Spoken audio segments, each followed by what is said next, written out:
Please can I welcome everyone to this meeting of Cabinet on Tuesday the 18th of July from the Walton Suite, Winchester, Guildhall. The time is 9:30 a.m. My name is Councillor Martin Todd, Chairperson of the Cabinet and Leader of the Council. This meeting is live streamed from the Council's YouTube channel, and the recording will also be available after the meeting. Subtitles can be switched on, and advice on how to turn these on is set out on our website. Can I remind everyone to ensure mobile phones are on silent, and can I remind members to use, actually everybody, to use the microphones so that the recording is picked up on YouTube. In the unlikely event that it is necessary to evacuate the building, the fire alarm will sound. Please follow all instructions given to you by our team. When it comes to public deputations, can I welcome the members of the public to the meeting?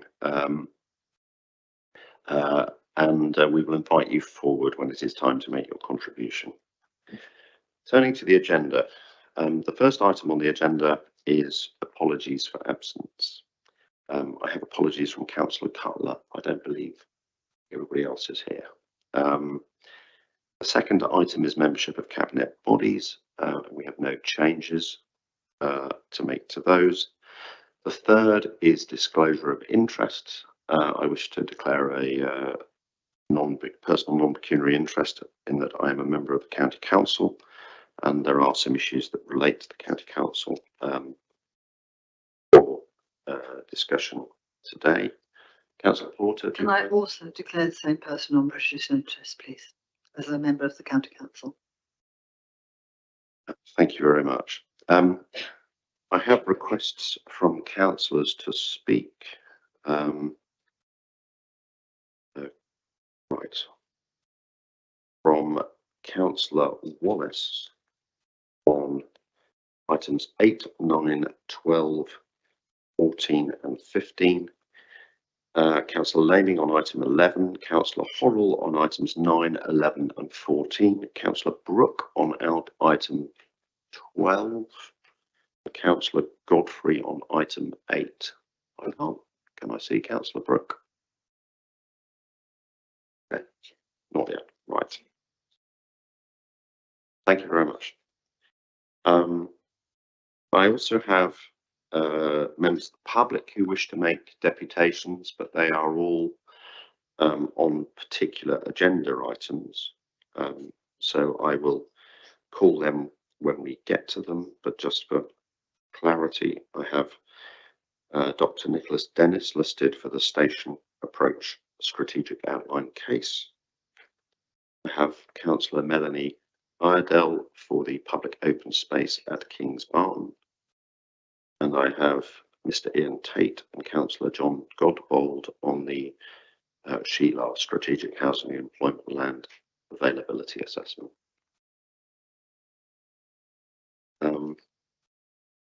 So the first matter for discussion is approval of the minutes. Now, I've had a request for a correction or a change from the member of the public. It's important to note that minutes are agreed for accuracy, not a verbatim account of a 4-hour meeting. However, a member of the public has contacted me who didn't think that his full argument had been fully represented. The minutes are the formal record, but one of the reasons we keep the full video up on YouTube is so that people's full contribution is recorded.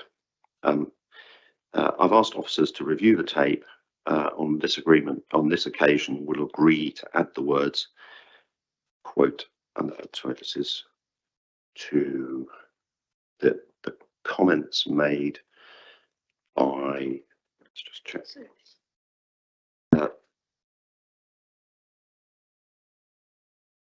Yeah, sorry. The comments made by Mr. Cooper, since he made reference to parking permits in his comments, which weren't in the minutes. So I would add the words, and the risk that this would require the introduction of parking permits will be added to the minutes. The other minor correction is that Councillor Warwick is listed in the main body of the minutes, but not listed at the beginning of the minutes as in person attending. So if that could be added as well. With those two changes, Cabinet, are you happy to agree the minutes? Agreed. Thank you very much indeed. The next item is leader and cabinet member announcements. I believe we have quite a few announcements today. I don't know who wishes to start. Councillor Lurney. Thank you, Leader. Last week we held a in-person renewables drop-in to look at the potential for renewable energy of a variety of sources through the district. I'm pleased to say that was very well attended, and I received very good feedback from members of the public who were impressed at the quality of the attendees who were there to answer questions, as well as our own staff. Thank you. Thank you, Councillor Lurney. Councillor Becker. Thank you. I've got just two announcements from me. The first one is I am extremely happy to say that the new play area at River Park is now open and being enjoyed by local children. Anyone who's familiar with that play area will know that it was long overdue for an upgrade, so it is fantastic to see it now open and being enjoyed, and just shows our continued commitment to improvements at River Park. The second announcement is to say that the Paralympic Personal Best event, which is organised by the council together with GoLD and other organisations, is taking place again on the 14th of September at the Winchester Leisure Centre and at the University of Winchester Sports Stadium. Entries are now open and they will close on Friday the 28th of July. So if anyone wants to get involved with that fantastic event, I think Betty Chadwick at GoLD is the person to contact for that. Thank you, Councillor Becker. Councillor Thompson. Thank you. Really delighted to announce that the Gurkha Museum have been awarded development funding from the National Lottery Heritage Fund. This funding will be used to start the museum's project CADA, which aims to refurbish the museum's collections and deliver a world-class visitor experience. They plan to reach a wider audience through improving accessibility, both physically and virtually, and by celebrating and explaining the contributions that Gurkhas have made within the UK and worldwide. The project also includes an extensive programme of outreach, work and education. I'm also pleased to report that our very own team here at the City Council had a hand in helping the museum's application for National Lottery funding, and I'm delighted that the team were able to find the time to give the museum the assistance that led to such a successful application. So I'd like to place on record Cabinet's thanks to the team for their work on this, which will no doubt enhance what we have to offer both residents and visitors to our city alike. This is a really good example of collaborative working, and it proves that by working together and providing assistance where we can, it really does benefit us all. Congratulations to the museum on their successful bid. Thank you very much indeed, Councillor Thompson. I have two announcements to make. The first relates to archaeology, which, as many know, is a particular interest. And the good news is that digging has now started on the trenches that are being dug for Central Winchester regeneration, starting in the Coitbury House car park next to the St Clement's surgery. And as the layers of history are peeled away, they're already back to the 1960s or the 1870s, depending on your interpretation, because they found the surface of the alleyway that used to run down behind the former Forders buildings, which were demolished in the 1960s in order to build a Coitbury House. So there will be much more to come, and I look forward to seeing what happens as they work their way through the layers of our city's history. And importantly, this is a very vital step towards the whole process of regenerating the centre of our city and the rundown parts of it. The second announcement for everybody's awareness is that I have been informed this morning by the leader of Hampshire County Council that the county deal process will not be proceeding any further. It was made clear by government that any deal, or that there were various options being talked about, such as a county only deal or a Solent deal. The government has made it clear that the only option on the table is a single deal for the whole of Hampshire, Southampton, Portsmouth and the Isle of Wight. The unitary leaders have made it clear that they are not interested in a deal, and so the process is at an end. I know the county are very disappointed. We always maintained an open mind about what might be possible through a county deal. We were concerned that there would be proper democratic accountability and that the different needs of the different parts of the county would be properly reflected in any governance, and the role of the districts would be reflected in any governance. And of course, we always remain open to collaborating with other districts and with the county to see how we can get more powers and more support both for our county and our district. However, the county deal discussions are now over, and I think it is useful for Cabinet and everyone else present to be aware of that particular piece of news. The next paper in front of us is the strategic outline case for station approach. So, colleagues, as you know, we started a careful and considered approach towards the station approach area back in July 2022, where we decided, based on the problems that had been in the past, that we would start work to understand, first of all, whether a viable project could be brought forward, and started a number of work streams with adjacent landowners, as well as engagement with the wider community and a capacity study in order to decide whether this was effectively a real project or not, and something that we could proceed with. In March this year, we had the results of the consultation process that we had gone through, and the consultation with key stakeholders.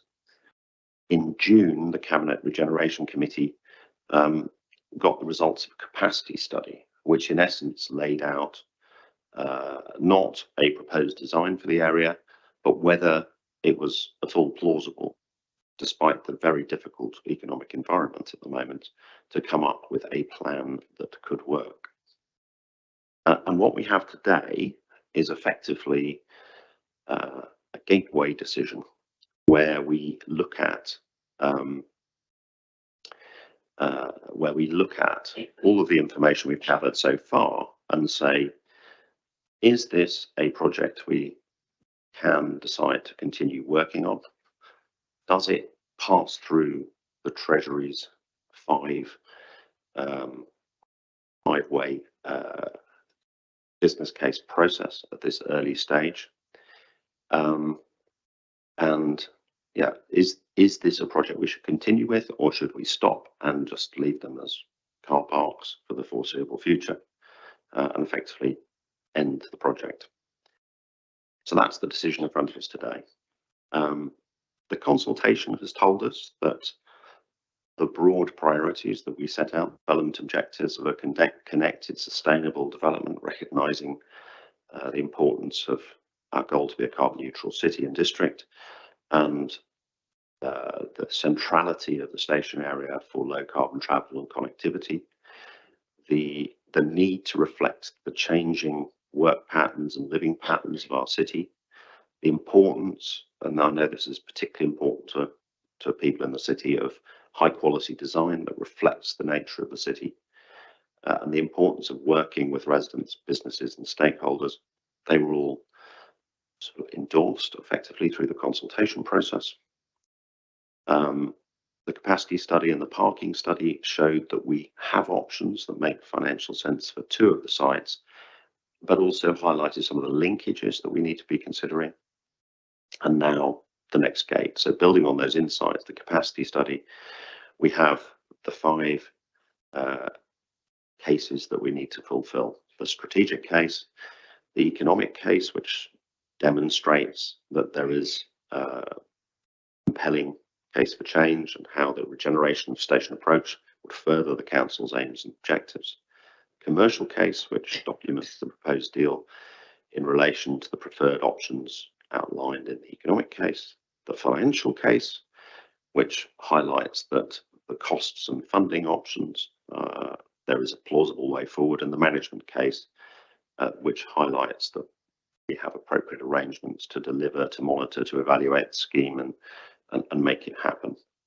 So that's the paper in front of us today, and that we will be discussing in more depth later on. But before we move to that, we have some deputations that I wish to hear.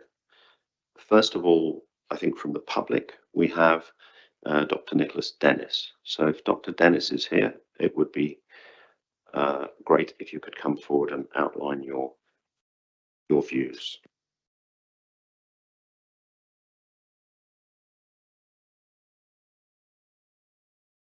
The recent issue of the magazine Private Eye carries a report of a project by Hastings Borough Council to allow the building of a Premier Inn on one of its car parks. The car park has been closed for a year, resulting in loss of some hundreds of thousands in revenue. The building work has not yet started. This reflects some of my concerns about the station approach proposals. A large section of the station approach has been fenced off for several months for much needed maintenance work to the paving. But the last time I looked, about a week ago, the work had not been started. Across the road, the former registry office, a building that everyone seems to agree should be kept and adapted for some useful purpose, has stood empty and neglected for several years. Just round the corner, office buildings that I remember being built in Andover Road and Victoria Road, the former Denplan building, are standing empty with to let signs. These buildings apparently do not have the features of, I quote from the council's strategic outline case, sustainability, health and well-being, or the collaborative and amenity-rich accommodation that is sought by the type of employers that the council would like to attract to Winchester. Meanwhile, the former North Walls police station site, taken over by the University of Southampton, is occupied by an unappealing huddle of porter cabins several years after the demolition of the police station. And the former recreation centre building in North Walls Park has been boarded up for a year or two, while the council tries to convince us that we shall all benefit from letting the University of Southampton take over this quite significant proportion of our park, land explicitly designated for the use of local residents. My point is, when the council seems to be having trouble doing the smaller things that so obviously need doing, is it wise for them to embark on large projects that inevitably contain an element of risk? Here is another quote from the strategic outline case. Whilst a number of options have a positive residual land value, none is sufficient to generate a capital receipt that would fully offset the lost income. It is likely, therefore, that significant savings would need to be made elsewhere should the development ultimately go ahead. In other words, the council's own assessment seems to suggest that there may be a net cost to proceeding with the development. I imagine that most Winchester residents will not be happy for savings to be made elsewhere in order for this to go ahead. I should like to see the council pay more attention to smaller scale achievable projects and postpone this scheme, especially in view of the present climate of political and financial uncertainty. Thank you. Thank you very much indeed. I also have some deputations from councillors. So Councillor Wallace, I believe you wish to make some comments.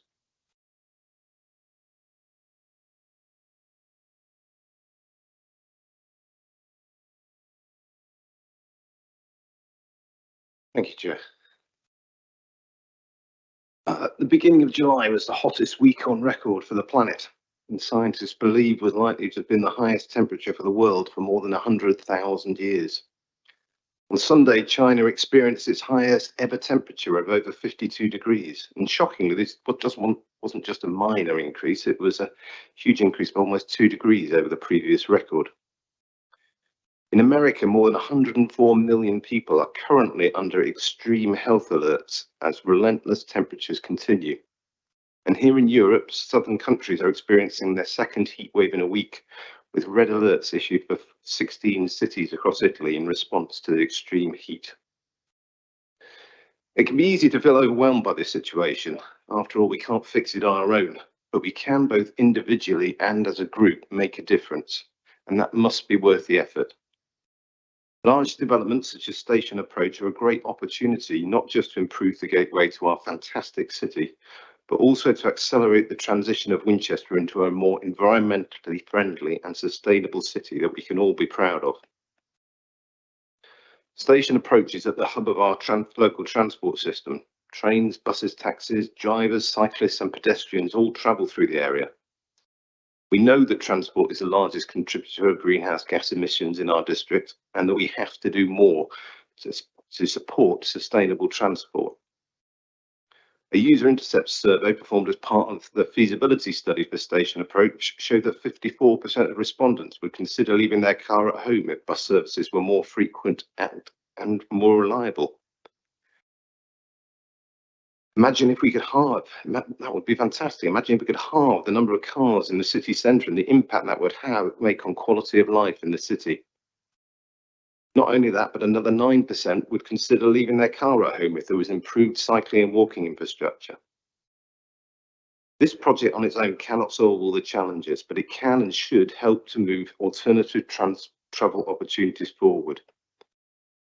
Therefore, even more than for other development projects, transport improvements need to be at the centre of the Station Approach project, even at this early stage.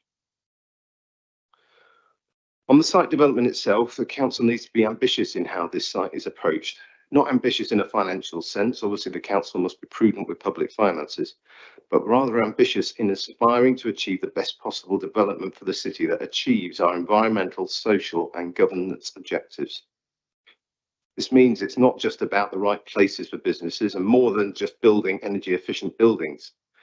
Future proofing is about ensuring that we build adaptable, flexible, modularised buildings to meet changing demand and technologies. For example, the Department for Levelling Up is pushing a modern methods of construction approach. This and other innovative ways of thinking can be used not only ensure we develop a robust proposal that meets our green ambitions, but also to improve the business case. And I hope the Cabinet will consider them in the next stages of this project. Thank you. Thank you very much indeed, Councillor Wallace. And Councillor Godfrey.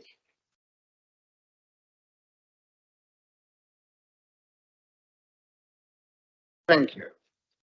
Good morning. I'm pleased that the budget to engage consultants to complete the concept master plan has been increased by £10,000 to £135,000 since I raised my concerns at the recent meeting. From a discussion in that meeting and the cost of similar consultancy projects that I've been involved in, this budget still seems inadequate, especially as the work is to extend over the next 18 months before the next decision milestone is reached. Given that the underlying studies for this work have been completed twice in the last 10 years, I think that the timescales are far from ambitious. So either the timescales or the budget need to change. It is disappointing that the rail companies have stepped back from this project, but I am still unclear what involvement they will have during the master planning phase and subsequent development. If, as the report states, the rail companies will not be developing its sites in the short term, which I take to mean no substantial development in the next 5 to 10 years, what part will the rail companies be playing in this project? Particularly, as according to the report, all their possible sites for development have been discounted as they are not affordable. And finally, I agree with the economic case, identifying potential affordability of any scheme as a critical success factor. And that being, you don't do a project which won't achieve one of those success factors. The capacity study explored the art of the possible, identifying potentially viable schemes that could be brought forward. The financial case before you today identifies current income generation for a council of over £500,000 per annum, giving a current land value of something in excess of £10 million. Is there any indication so far that any of the shortlisted options in scope of the master plan capable of providing such an affordable scheme, or providing the land value equivalent to its current land value? Thank you for listening.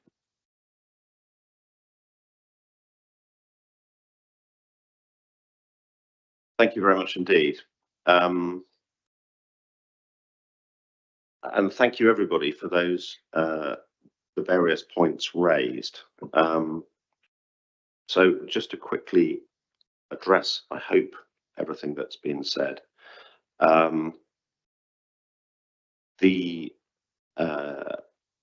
So starting with Dr. Dennis's questions, and I absolutely take his point that the last thing in the world we want on a site that is owned by the council is to decommission it and then have it sit empty with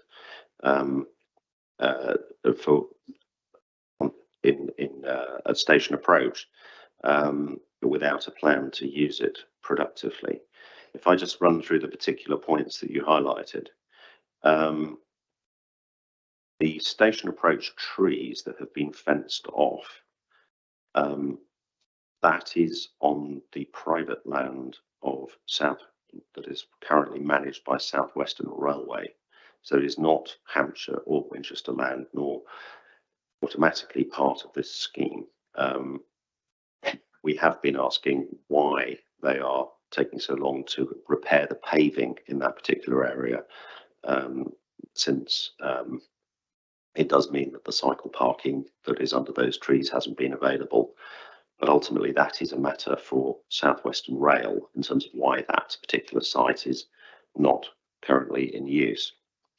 The registry office, it is absolutely the intention of the council that this be let on an interim basis.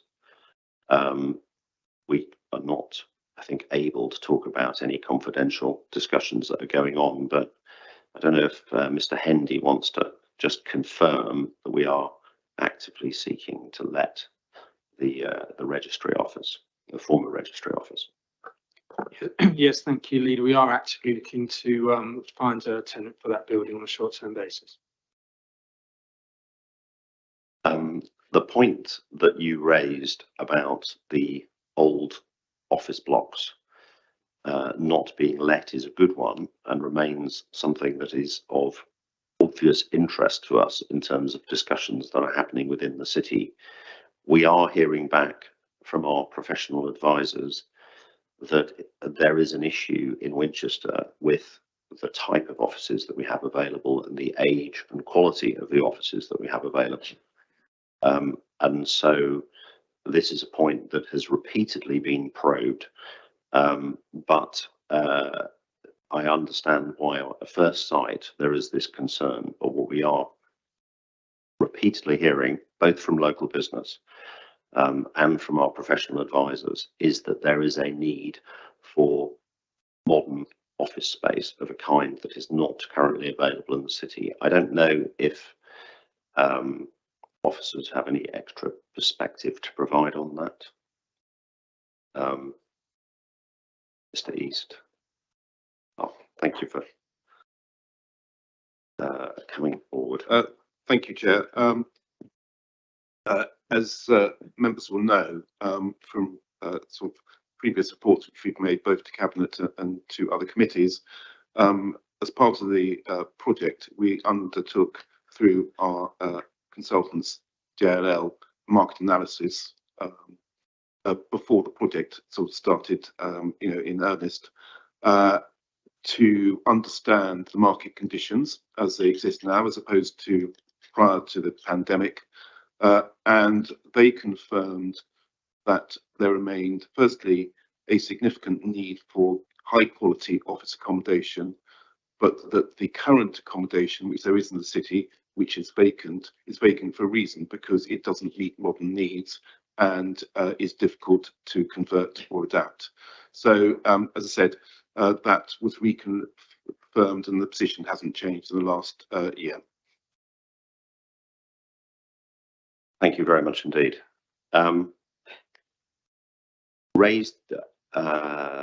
Dr. Dennis raised the issue of some sites in the city that are taking longer than we might want to come forward, and most obviously the North Walls Police Station. We are not in a position to talk in detail about what the University of Southampton's plans are, but our clear understanding in particular is that they will be coming forward with their approach for the North Walls area. I don't know, Zadie, if we have any further perspective to add on that we can talk about. We're expecting something this year, Leader. Thank you. And the last point, is it wise to start on a project with an element of risk? Which is a good point.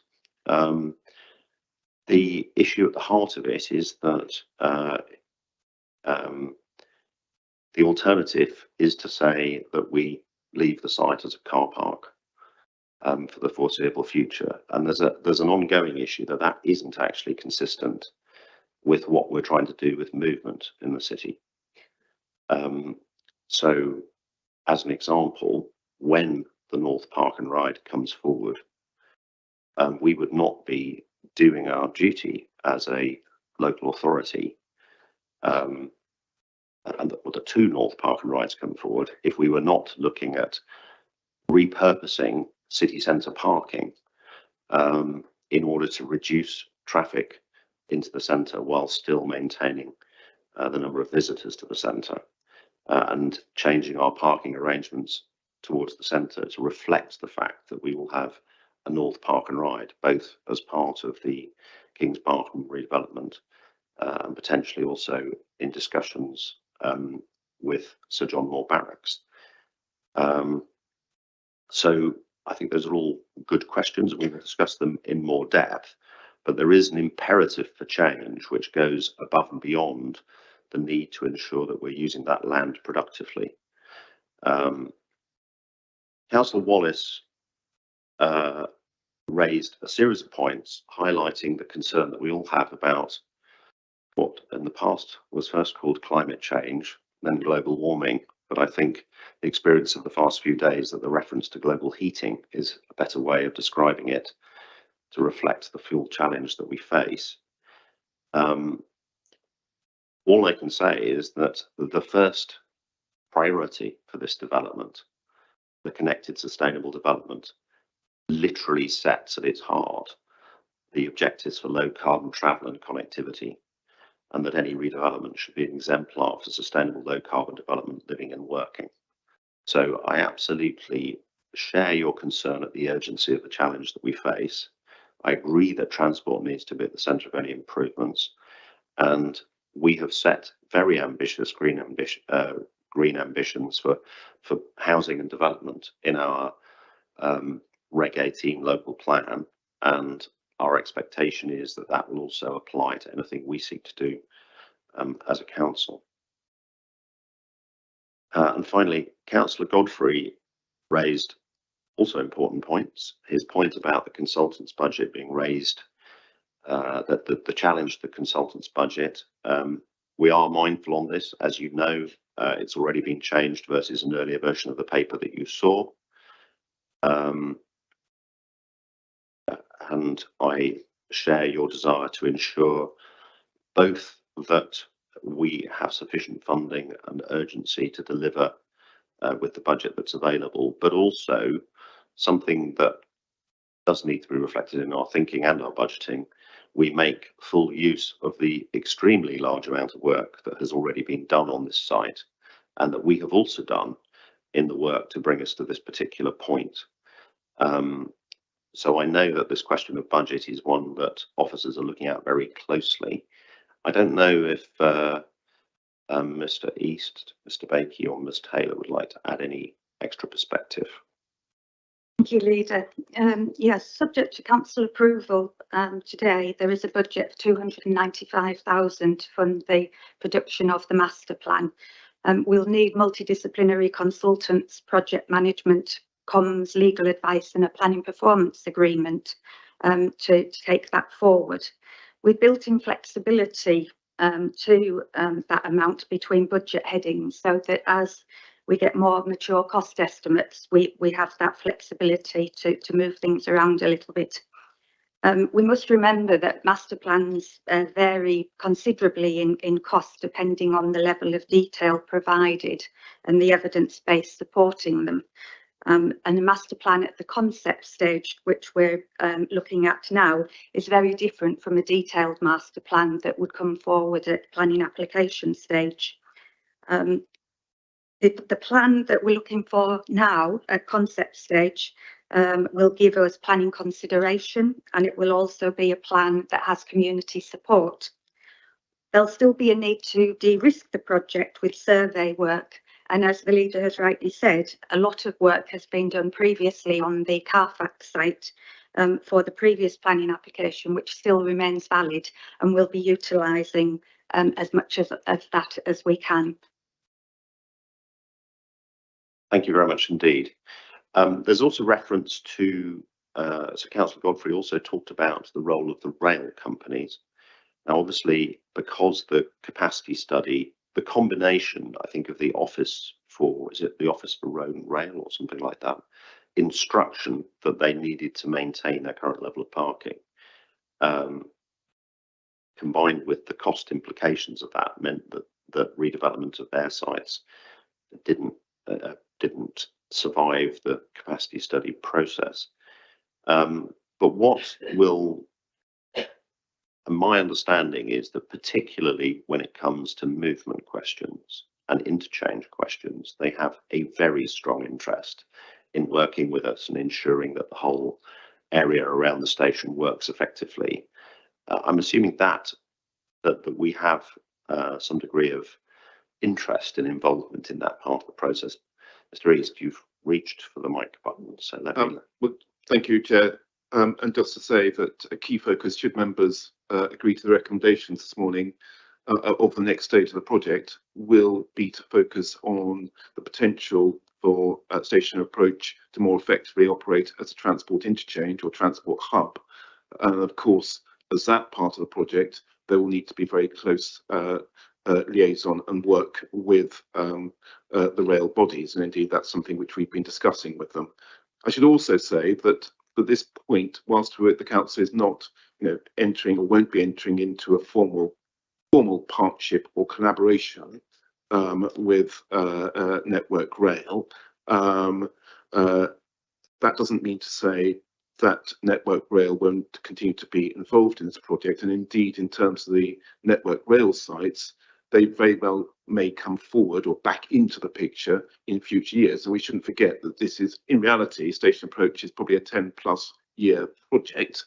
And to that end, Network Rail has signified or indicated to us that they do wish to continue to be closely involved in the project, albeit not, as I said, as formal partners.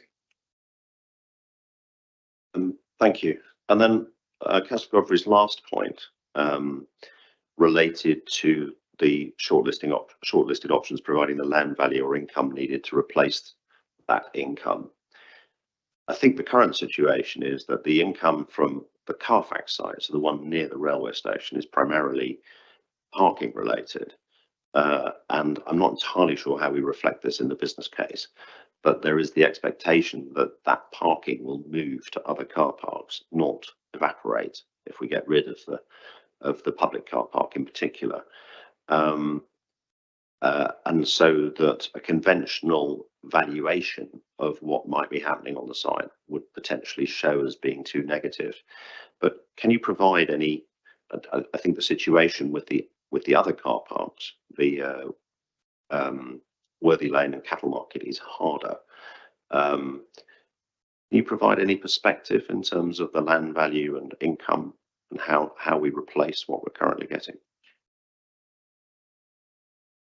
The 500,000 is across the board at the moment, and in terms of what we'd be losing if we just looked at that figure, that's the 10 million figure that Councillor Godfrey referred to.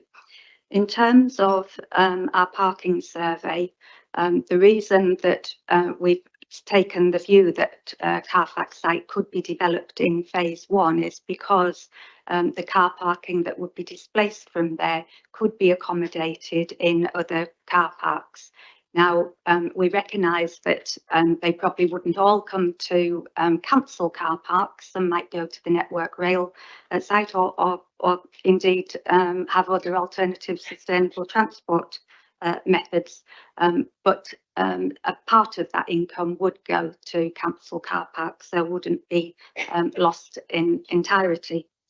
We also should remember at this stage that the development appraisal figures that we've been using as a guide to see if the project is commercially viable have been undertaken in this very harsh economic climate. So it's probably the worst time that we've known, and yet still they show a positive value. The sensitivity analysis that has been applied to the development appraisals show that there's a substantial increase in those values should construction values decrease or indeed rental values go up. So in the future, when we've done our planning work, we've done the concept master plan stage, we've gone forward, we would hope that the economic situation would be in an improved state that would cover that any shortfall that we've got in our current car parking revenues. I should also say that the reason that we're taking a step-by-step approach with the project is to ensure that any decision that the council takes is one of affordability. So we're not taking a view that for a 10-year project now, we're taking it one step at a time when we've got the right economic situation to develop, and one that is affordable to the council. Thank you, that's very helpful. So sort of to frame it another way, what we can see is that this is a project that even in what is generally reckoned to be an extraordinarily difficult time for any kind of development business case, this is a project worth pursuing. And of course, it's important to note that there will be further steps in the process where we will, as we move towards anything more specific on a particular site, there will be further rounds of business case approval, which will give us more clarity on the financial situation in the future. I don't know if there's any extra perspective needed on that, but this is not the end of the process. We're not about to push the button and charge off without coming back again to say, right, we now know what the master plan looks like. We now know what the financial consequences of that master plan are. We have an up-to-date view of what the market situation is, and therefore can make a recommendation accordingly. I don't know if Mr. Bakey, who I'd like to welcome as our new director on our redevelopment programme, would like to add any of his wider perspective, and I'd like to welcome him to the council in his first cabinet meeting as well. Thank you, Leader. I think Mr. Easton Ms Taylor have said everything. I totally hear what Councillor Godfrey says about the budget, and that is something we're reviewing with planning officers in terms of what we actually put in the brief and the tender for that, for those consultants going forward. I think we'll come back and probably review that with the reference group, and then hopefully agree it with yourself as per the recommendation, should you agree those, to take the project forward.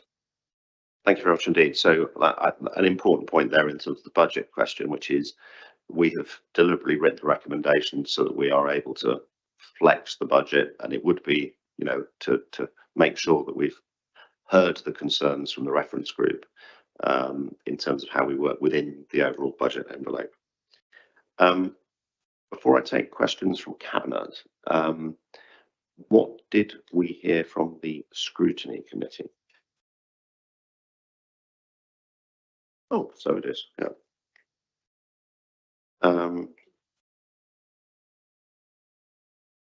I don't know if Councillor Brooke wants to provide perspective on the outcome of the Scrutiny Committee, or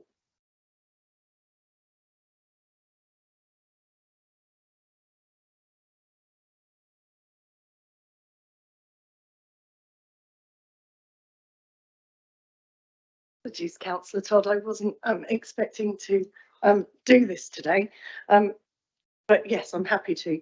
So there was a good discussion at Scrutiny, took us about an hour and a half, and we discussed many of the things that you also brought up today in a similar way.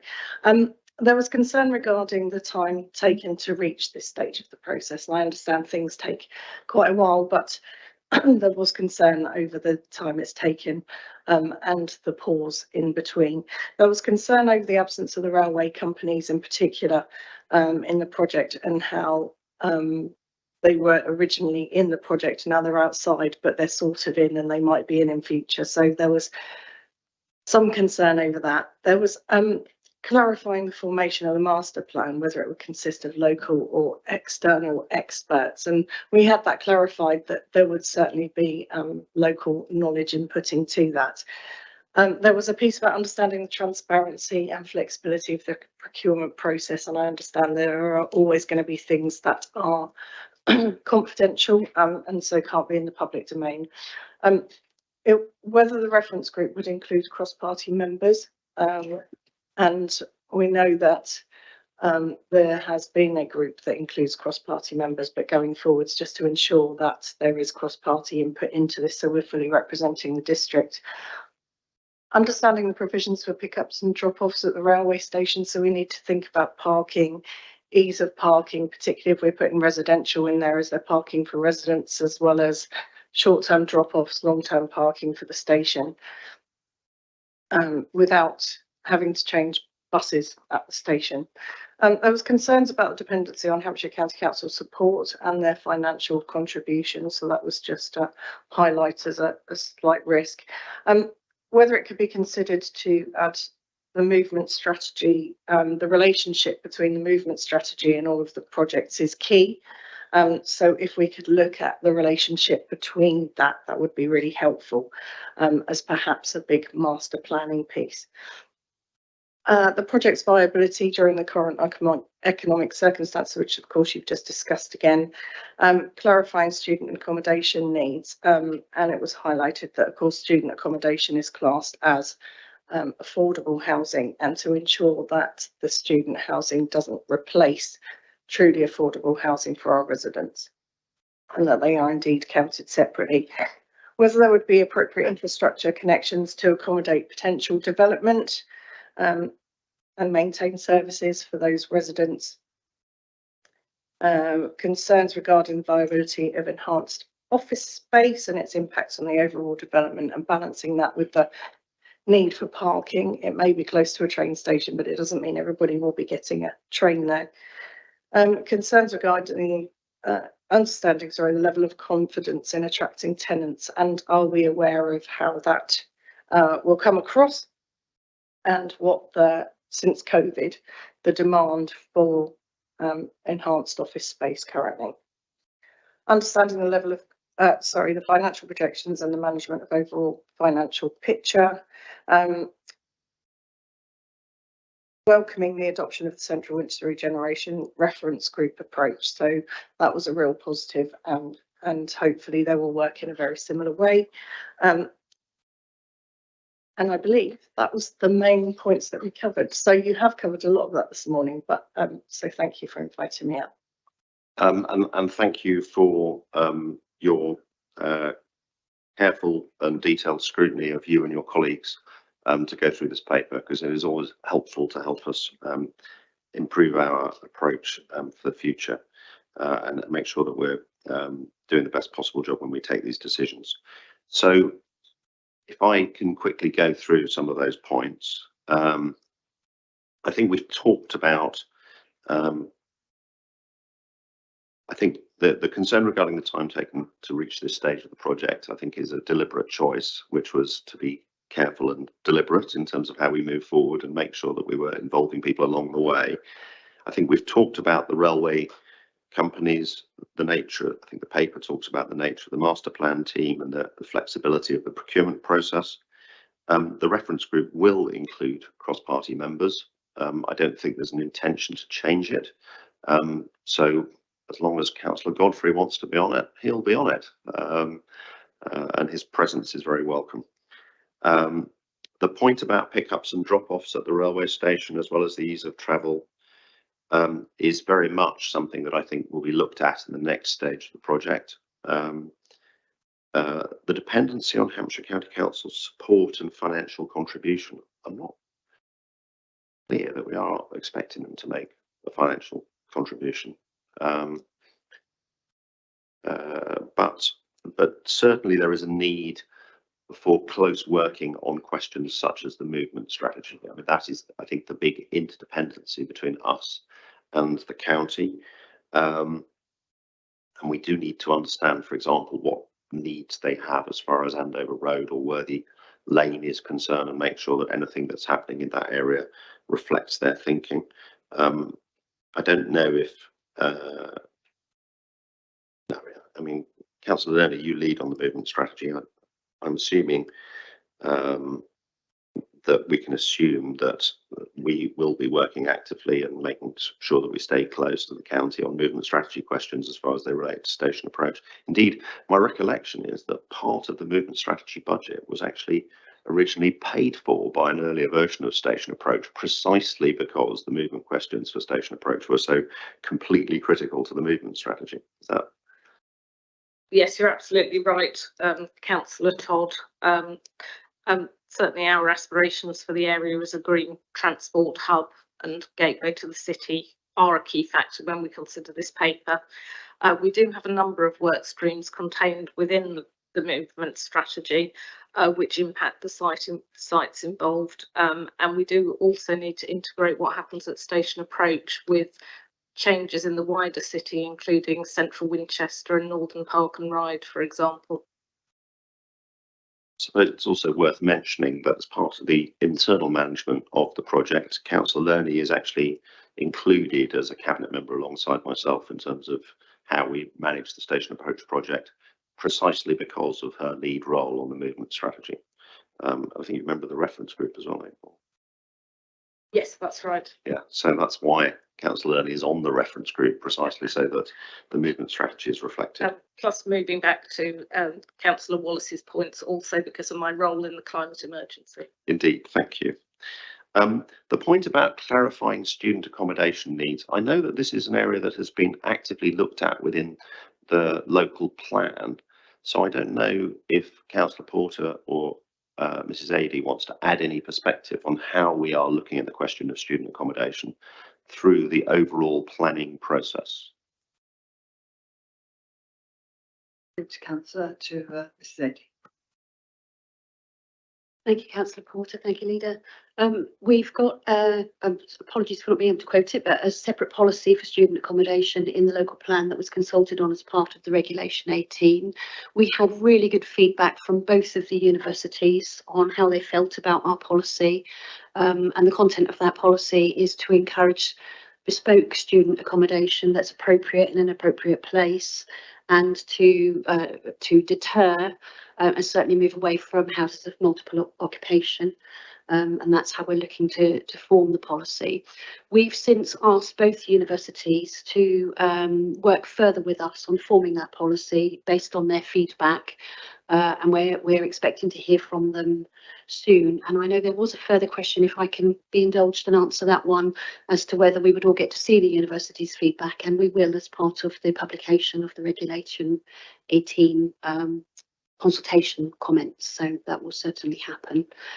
Could I also add, Leader, the question that was on this list around whether student accommodation could fall under the category of affordable housing? I have had confirmation from Adrian Fox in the room today, our Principal Planning Manager, that we would use the NPPF definition of affordable housing, which does not include students, so there shouldn't be any conflict there. And your MO's nodding, which I'm very pleased to see. Thank you very much indeed. The next point is about infrastructure connections, which I think is very much within the master planning framework that we'll be looking at going forward. The points about residential car parking are well made, since there are parts of the site that are used to relieve parking pressure in that area. So we do need to consider that as part of our overall thinking on movement.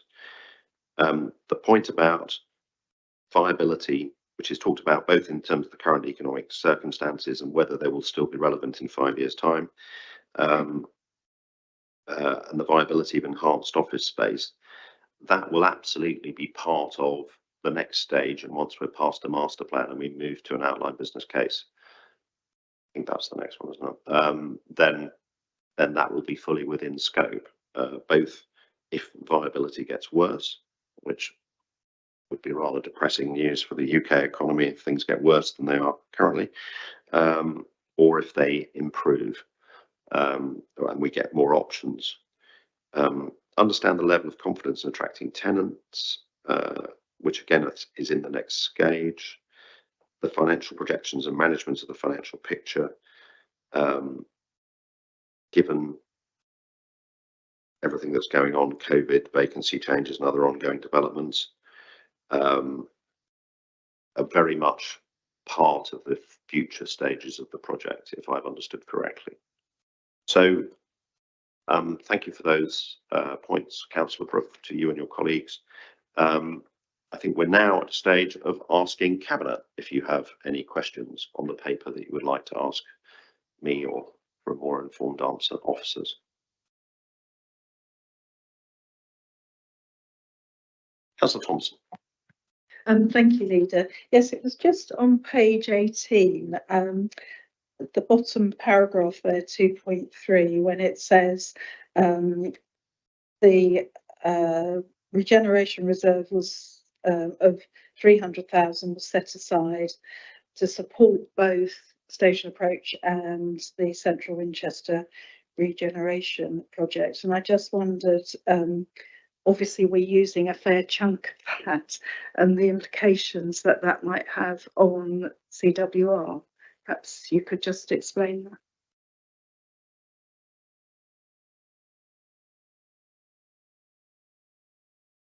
that. For you, Chair, £300,000 regeneration reserve, as rightly said, is basically just for this current financial year. And of course, the budget for Station Approach is one which goes across the financial years. So we'll cover both 23-24 and then 24-25. So I think with that, officers are confident that effectively there will be sufficient resources to both fund Station Approach and, of course, CWR.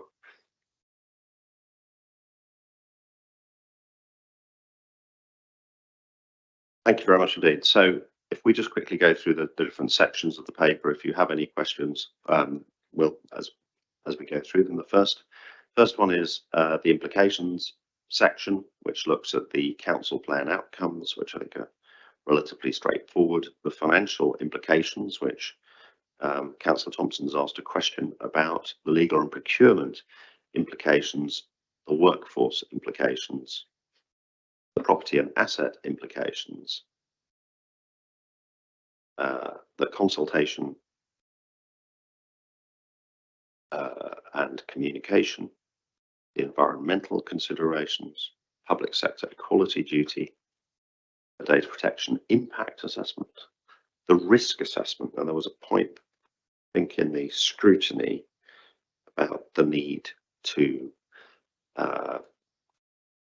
reflect on the movement strategy and the need for involvement on that. I mean,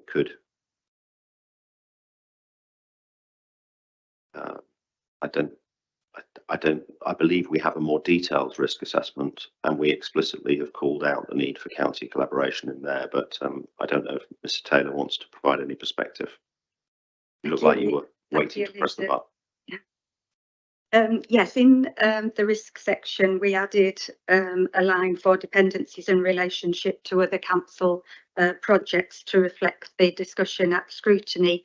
And within our wider project risk register, we've made an explicit inclusion on the movement strategy, as well as dependencies on other regeneration projects in the council, such as CWR, and that full risk register will be coming to the October regeneration committee to be reviewed.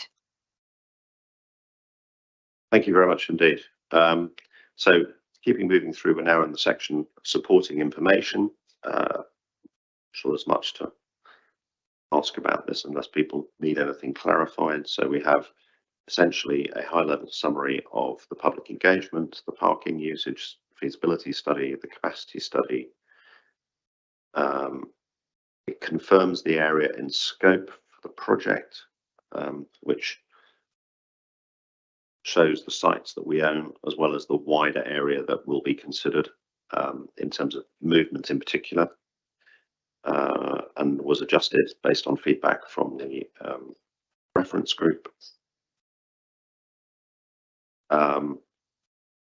And then we move on to the building blocks of the strategic outline case. So we have the strategic, economic, commercial, financial, and management case. There is a detailed paper attached, which is an exempt paper, which I think was considered whether to look at that in detail. Essentially, it provides the maths that justifies the sentence, the argument laid out here. So we have the strategic case. Any questions? Economic case. And the strategic case is probably an important one to just touch on, because this is the one that, the economic case is the one that highlights the suboptimal nature of doing nothing. Commercial case, financial case, management case. The option that was brought was mentioned by Dr. Dennis of potentially doing nothing. This is where it highlights the impact of this. In addition to the points I made earlier about the linkage to the movement strategy, it also highlights that it's not consistent with the thinking in the local plan, and then highlights the options of concept master plan followed by an outline business case at a later date. And then finally, the next steps.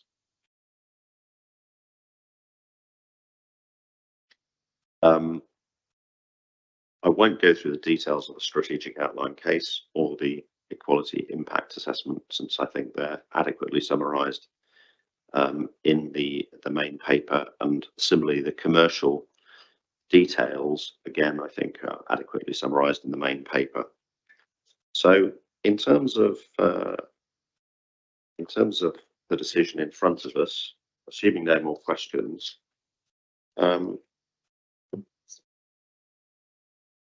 yeah, I need to explicitly ask you, there is an exempt paper in front of us. Do you want to go through that exempt paper? Do you have any questions on it that you would want to discuss? I'm seeing I'm heads happy shaking. with the exempt. You're happy with the exempt paper, and it links through very clearly to the main paper. Okay, so we will not move to exempt for part of this discussion. So the next item is debate. Do people have views? Councillor Thompson. Thank you, Leader. Yes, just a few comments to make. I've always supported the principle of development across these two sites, principally to support the economy and local growth. And of course, it's important to remember that alongside when we're developing the local plan, for instance, that we do have land for housing, that we also make sure we allocate sites for employment too. And obviously, these two sites form quite a critical point to do that. And we've heard there is an enormous shortage of quality office space in the city, which employers sort of feel is fit for purpose. I regularly attend bid board meetings, the Winchester bid, and they are certainly extremely interested in this project and excited by it and are keen to see progress. And the point's been made earlier in the meeting that we have office space available along the Andover Road in particular. And the fact is, it isn't what employers are looking for at the moment. So, and that is why it is still vacant. So we do need to do something about that. And of course, so much has changed since COVID that we really did need to go and look at work patterns and how what the future holds in that. And I think it's really important that any development that does come onto these sites must be flexible and obviously take into account sustainability, because they're right near the railway station and you know a really vibrant transport hub. It's really a no-brainer that these sites need to be used in a sustainable way too.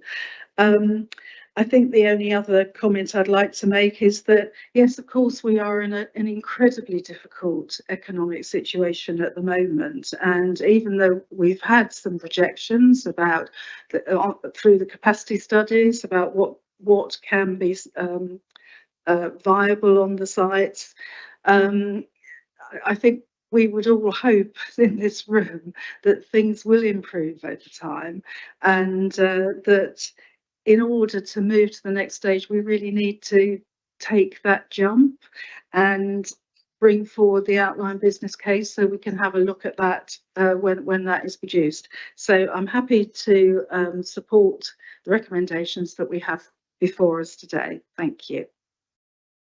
Thank you, Councillor Thompson. Councillor Lerney. Thank you, Leader. We referred earlier to the Winchester Movement Strategy, and developing a concept master plan will help us plan for any land take needed for some transport changes.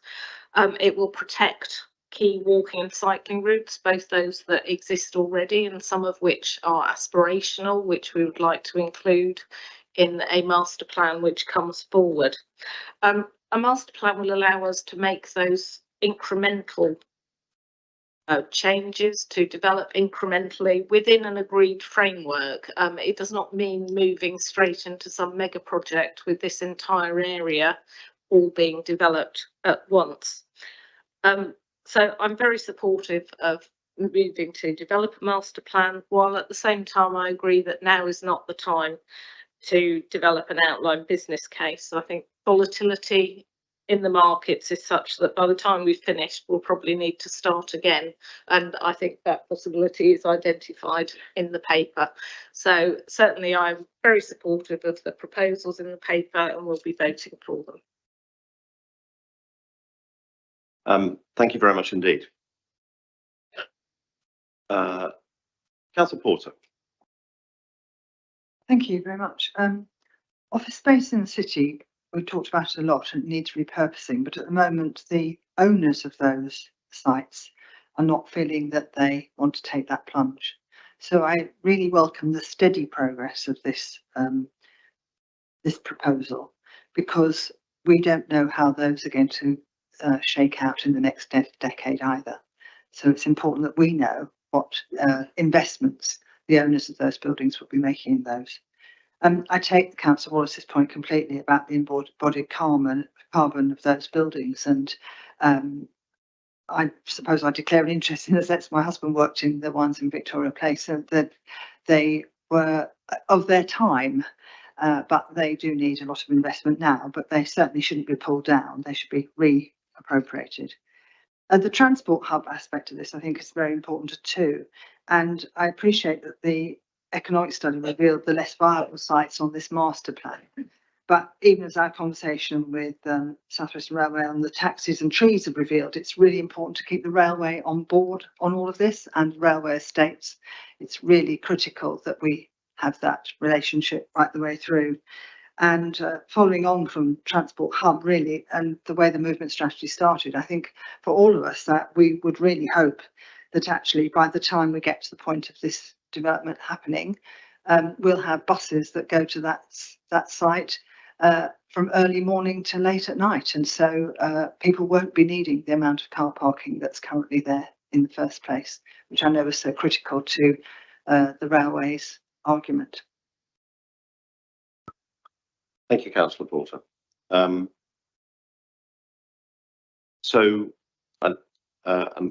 I would like to thank Mr. Taylor and Mr. East in particular for all their work to bring the paper to this point. The station area is, if we look to the future of our city, is not what it can be. We can do better than this. And the work that's been done so far has indicated the ways that we can do better than this. It's shown that there are things we can do better as an interchange. We've heard from people how they feel about late night safety. We've heard from people what they really like and value in the area, particularly the trees and the greenness of the area around our station, which we will always need to be mindful of. And I feel like the work that we've done so far puts us on a very sound basis for understanding what matters to people, understanding what options we have for improvement, understanding how we can make this area of the city do more. The bit that I think ultimately matters most to me is the point of it being a travel hub, a connected, sustainable development, as we put it as one of the development principles, and the need for it to reflect our ambitions in terms of the climate emergency. So I think this can actually be quite an engine for our movement strategy and for our thinking about movement in the city, and the need to change the way we live to reflect the pressures that we are going to be under as a result of the emergency that we face. And what we've managed to demonstrate is that we will be able to move forward to tackle those issues. We'll be able to move forward in a way that is sensitive to the wishes of people in Winchester, the high standards of design that they expect, and their concerns for action on the environment and to tackle the climate emergency. And we've shown that there is a way to do this through the business, through the outline business case process and the work that's gone so far, in a way that's affordable. And I know from the wider work that we do on asset management, it is extraordinarily hard at the moment to produce a business case for anything of any kind, anywhere that works. So the fact that we've actually got to a point in this time when there's massive increase in in construction costs, where there's high interest rates. The fact that we've actually managed to demonstrate that there is a plausible way forward gives me a lot of hope for what I hope will be better situations in the future. But even if they're not, we know that we're not wasting our time. So I think what we have in front of us is a prudent and sensible proposal. It's one that is firmly rooted in having heard what local people have to say about the area and their needs and wishes as far as the area is concerned. It's had thorough scrutiny from our colleagues on the scrutiny committee. And I think it's a proposal that we can go ahead with. So in terms of the recommendations we have in front of us, we were asked to review the note the feedback provided by the scrutiny committee at its meeting on the 3rd of July. Consider the strategic outline case for station approach and agree the recommended approach to progress the project. Delegate authority to the strategic director with responsibility for the station approach project in consultation with the leader and cabinet member for asset management to finalise the brief to procure the concept master plan. Agree to the procurement and subsequent award and appointment of a contract for multidisciplinary team to produce a concept master plan. Agree evaluation model of 70% quality, 30% cost for the procurement of that team, and to approve the release of £295,000 from the regeneration reserve to fund stage 2 of the project. Cabinet, are you agreed? Agreed. Thank you very much indeed. That's agreed. Before Mr. East leaves the table, this is his last meeting here as at Winchester City Council, and I would like to thank him for the tremendous contribution he has made to the city in his time here. There are not many directors in this world for redevelopment who can hold up a front page of a local paper that has the word joy on there as a consequence of their work. But his work with his colleagues in the redevelopment team has led to tremendous progress on central Winchester regeneration, and it has led to the extremely high quality thought through approach that we have in front of us today. And I obviously pay tribute to Mr. Taylor's work on this as well, as a proposal for the way forward on station approach. So John, we owe you an enormous amount for your contribution to the city. We're greatly appreciated. Even though you and I may want a cubist lamppost at some point in the future, we'll probably never get it. No, I would like to thank you very much indeed for your contribution to our city and to the council during your time with us, and wish you all the very best for whatever you do next.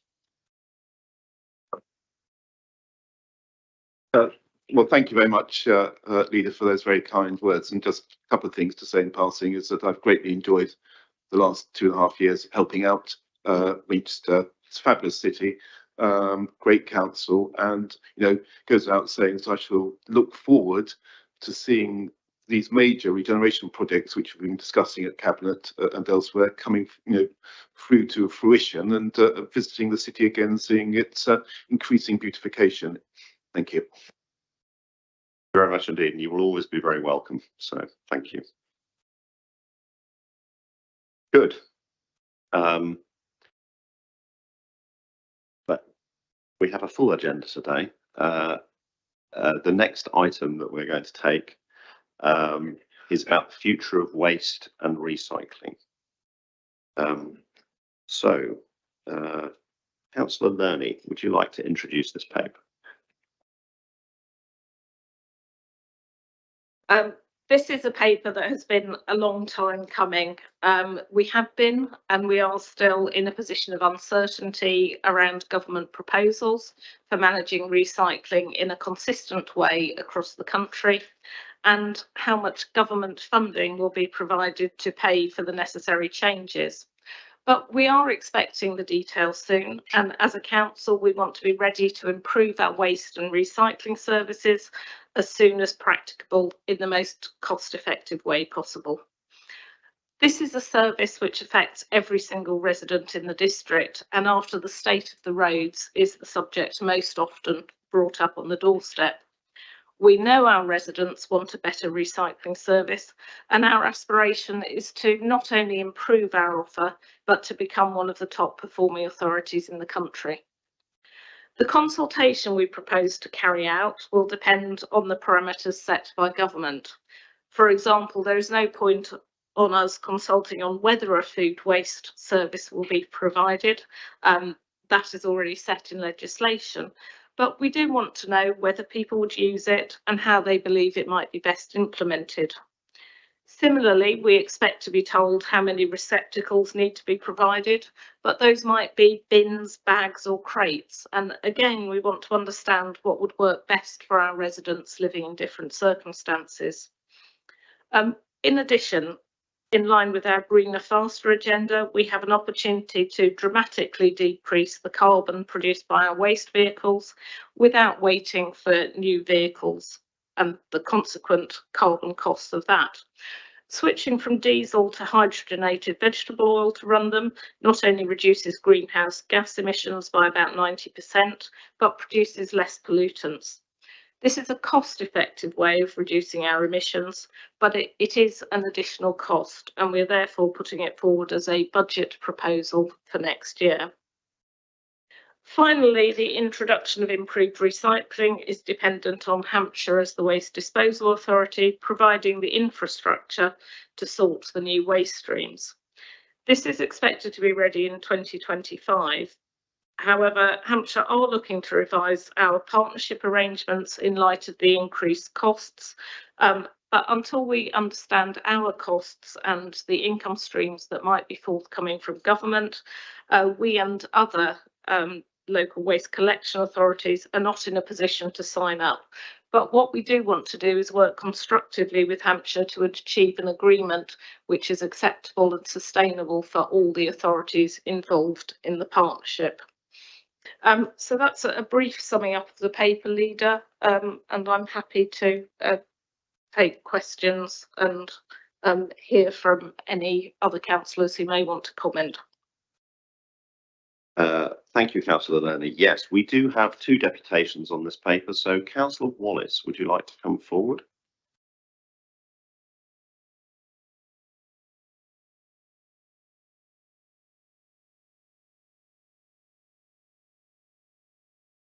Thank you.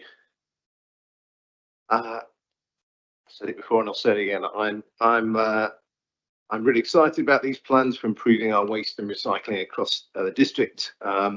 And while Winchester's doing well compared to other local authorities in Hampshire, Hampshire as a whole is trailing behind other regions, largely because of the limited capabilities of the existing recycling centres. Other authorities already recycle more than is currently possible in Hampshire, so these changes represent a great opportunity to catch up and even improve on best practice.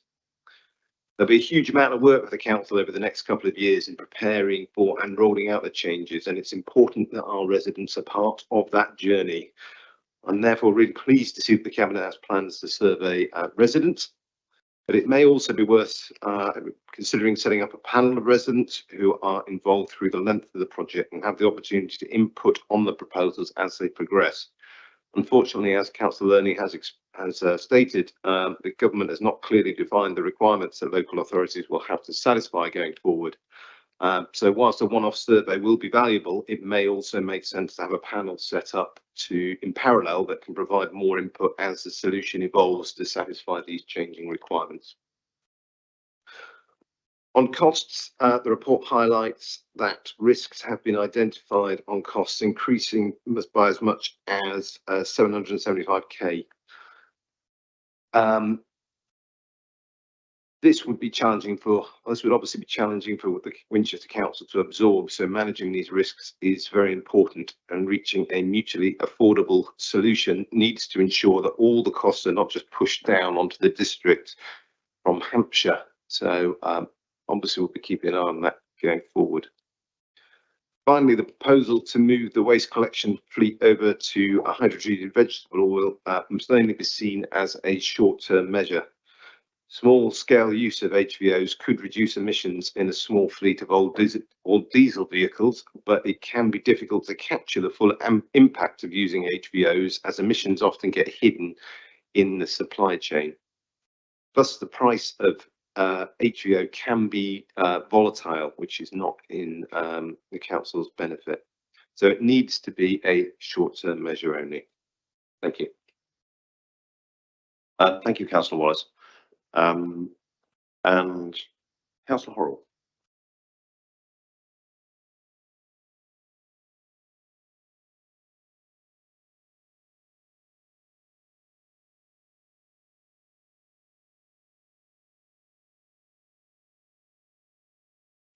Chair, thank you for allowing me to address Cabinet this morning, and thank you to the officer team for a very helpful members briefing the other day to bring us all up to speed. I think we all felt that was a very positive contribution. And indeed, this paper, which sets us on a path to enhance our services, a very good place for the council to be. Mr. Hendy and I had a useful discussion recently about this paper, so a number of the questions I had he's kindly addressed. However, there are a couple that I would still like to raise today and seek clarification from the Cabinet on. Chair, you seek permission today to consult, and I'm sure you're going to say, of course, yes, why not? But what we don't see here today is the what, the how, and the when. And that lack of transparency for such a fundamental service as our waste and bin collections, for which we are absolutely known as a local authority, is rather concerning. Now, I absolutely appreciate that there's lack of clarity about some key decisions from the government on the specific questions that you will need to ask. And they may vary depending on what information we have from government. But we could at least know some of those other details. When will you go about this? You say autumn 23 in the paper, but that's actually not terribly far ahead. Where will you do it? What structures will we use? You mentioned a survey, a panel's been mentioned this morning, but what structures will we use to actually establish such an important piece of feedback from our residents? Also in the paper, you say that you need the help of a financial consultancy to model the numbers related to a new collection system.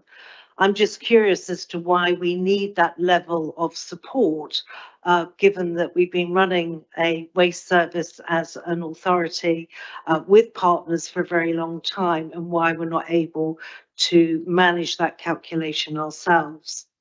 We also have money held over from the last budget, which was going to be for a food test, I believe that was the intention. So where is that money at the moment, and what are we spending that on? Is that helping in these early stages of consultation?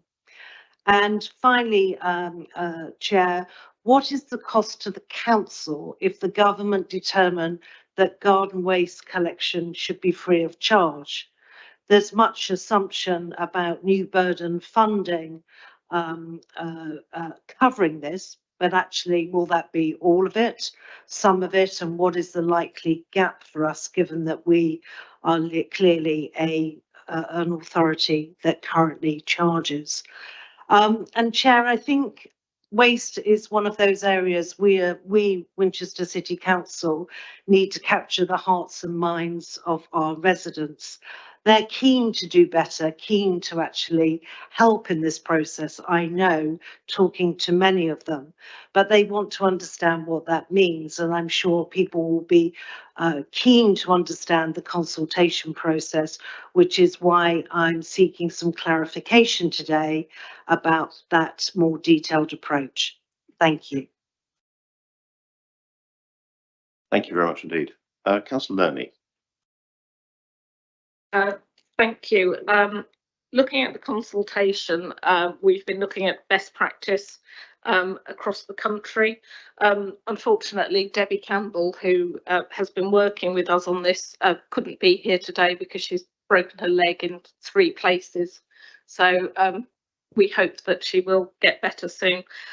The important thing about the consultation is that it will have to take place across the district, across different types of housing tenure and across different housing types. We're aware that the needs of those in the countryside living in perhaps large detached houses with plenty of land to store bins will be very different from those living in a terraced house in the centre of town here, or indeed in a flat block with shared bin arrangements. So that reach, and also reaching to particular groups of people, particularly the disabled who may struggle with particular kinds of receptacle, is also going to be important. So we are still looking at the detail of that, but we can say it will be comprehensive. In terms of a residents panel, I'm certainly very happy to look at doing that. As you say, it may be interesting to get to have some people continuously involved in this as it evolves. So I'll certainly discuss that proposal with officers. Looking at the costs and the finances, the cost to the council, if we had to provide a free garden waste service, would be in excess of £1 million a year. While we would hope that would be covered by new burdens funding, there is no guarantee that that would happen. So I think that's something that we'll have to consider. But I will hand over to officers to deal with the wider financial issues. In terms of the reserve we put forward for food waste, we've used some of it, not all of it. What we're using it for some project management support, some external legal advice, and we've done some initial modelling work as well on potential options.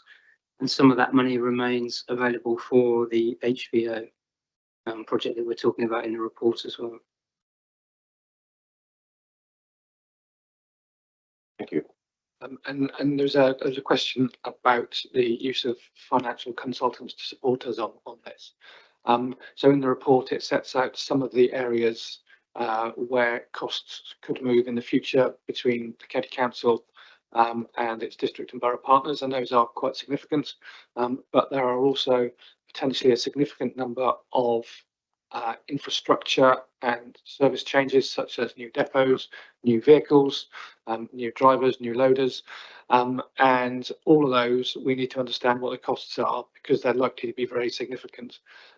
There's also likely to be some income related to this. So the government's intention has been to introduce something called extended producer responsibility, which is aimed to target 100% of the cost of recycling packaging, as well as the introduction of a deposit return scheme and introduction of a consistent collection system.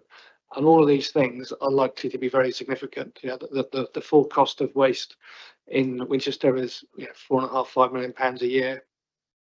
If we introduce new schemes, it could be significantly higher than that. And so we really need to understand what the cost is of that compared with what we do now, and also the cost of introducing HVO or potentially moving to electric vehicles in the long term, and setting up the infrastructure to deal with that. So some very significant costs which we need to understand before we can make decisions on those. Thank you very much indeed. Cabinet colleagues, do you have any further questions? Councillor Port. This is relating to arrangements we have with private recyclers, the Tetra Pak, for instance, we've got that system. How much do you think that the commercial offer will be there over the next decade? Have you any thoughts on how many other options will be offered to the public, either as individuals or as a council, for privately organised recycling, effectively, a specific project, specific products? So one of the intentions in what the government has been doing is to make recycling and waste management consistent in terms of what you can recycle and what you can't recycle across the country. So cartons, for example, and we have a number of sites across Winchester where we're successfully recycling cartons. They are intended to be part of the mix that will be recyclable across the whole of England. So the County Council is currently developing its new material recycling facility with the intention to take cartons, as an example. The government has also set out its intention to introduce what materials will be recycled, and the timescales is looking to do that. So things like foil are highlighted as aiming to be recycled, I think, from 2026, and plastic films such as crisp packets at a later point. And they're looking to see, how they can increase the things which are recycled. And we'll need to work with the County Council as a disposal authority to make sure the infrastructure is there and we're able to recycle it correctly and safely. And this is part of the reason why we want to engage with people in the consultation to see what they really want to see recycled and how best we can do that. There might be other things which are really important to the public which we can do. So we're talking at the moment to Biffa, our waste contractor, as an example, about recycling coffee pods, which other authorities do. And so that is potentially something which we will see introduced in the short to medium term.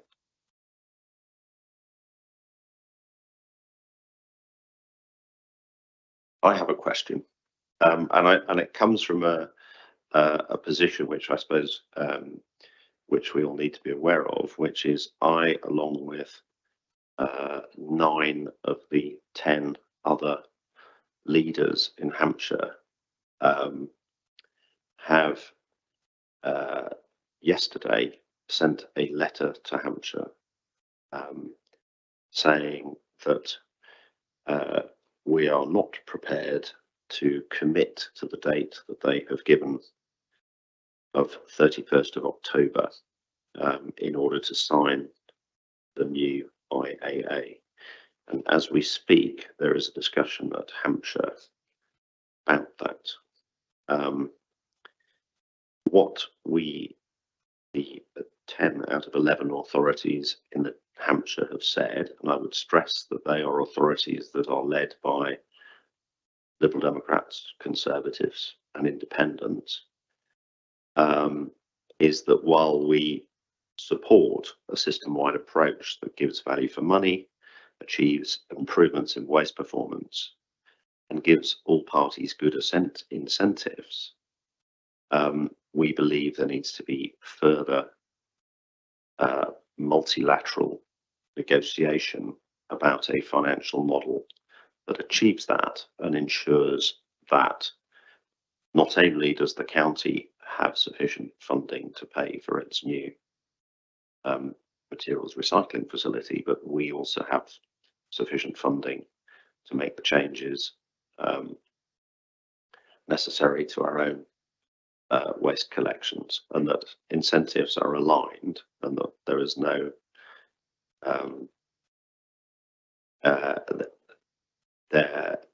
there's no, for example, issue where collection authorities effectively end up part funding activities that are the statutory duty of disposal authorities.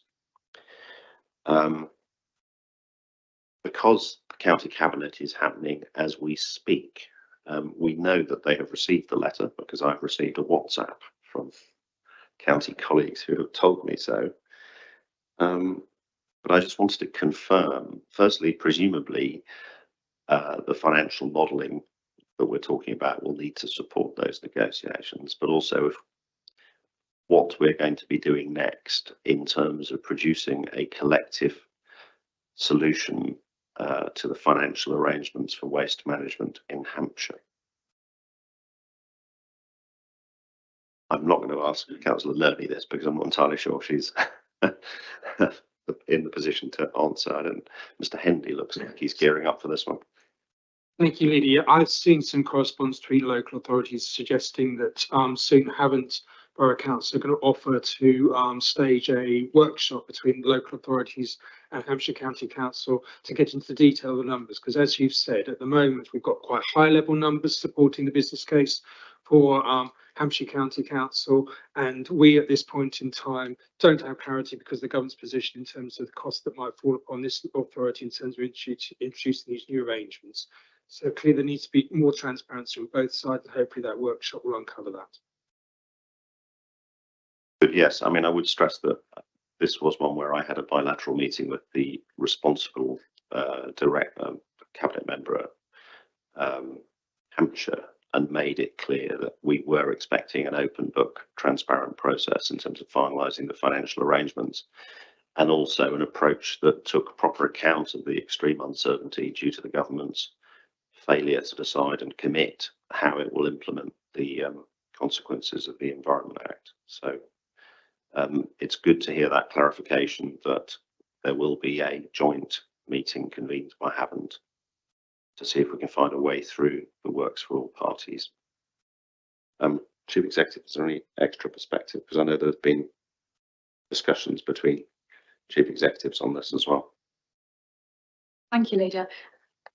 I think it's really important to note that the provision of waste collection and recycling services is a critical universal service offered by district councils, but sometimes the responsibilities are split, and as members know, the district councils collect the waste and the county councils dispose of the waste, and if you're a unitary you do both. This makes it incredibly complicated for residents to understand, and sometimes communication messages are very confusing. So first of all, I absolutely agree with the concept that we need to work with our residents to help create a system that meets the statutory requirements, goes beyond if we can, and is understandable. However, with that complexity of districts and county councils working together, it means we need to take a whole system approach. And every local council is under financial pressure at the moment, and it would be too easy for us to step back into our individual councils and look to see what's best for the individual. What we must do is look to see what is best for our residents, and that is the conversation that district councils are currently trying to have with the county council in order that we can bring a top-class refuse and recycling service to the people of Hampshire. Thank you, Leader. Thank you very much indeed. And I think that's a very useful crystallisation of the approach that we wish to take, which is our start point is to be residents first and do the necessary work over the summer to understand all the diverse and different needs of residents in our district and how we can design a system that makes it easy within the constraints that we have for them to do the extra level of recycling that we know that people want to do. And that must always be our lodestar. And I know I think the discussion today about how, whether there's a residence panel or a reference group or something like that, is helpful in terms of achieving that. But in terms of our discussions with district colleagues and with Hampshire, we need a system that works for all partners. Because if we have a system that collects but can't dispose, that's no use. If we have a system that can't collect but can dispose, that's also no use. We need to be doing both, and we need to work together to get to a point where that works. Are there any further questions on this from Cabinet colleagues? Councillor Westwood.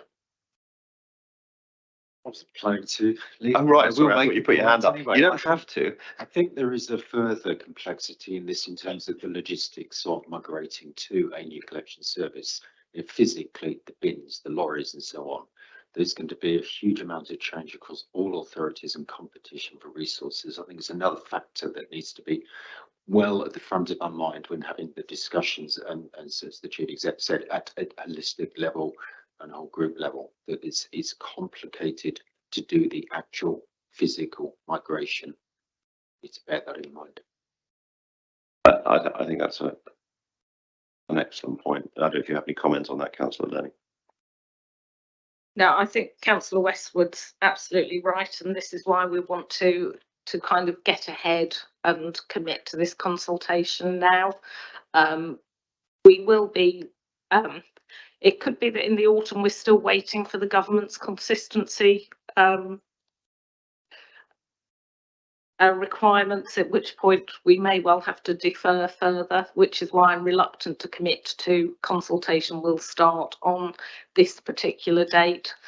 So there is uncertainty within the system, but what we are aware of is that there will be, as Councillor Westwood says, there will be a massive demand for new waste trucks across the country.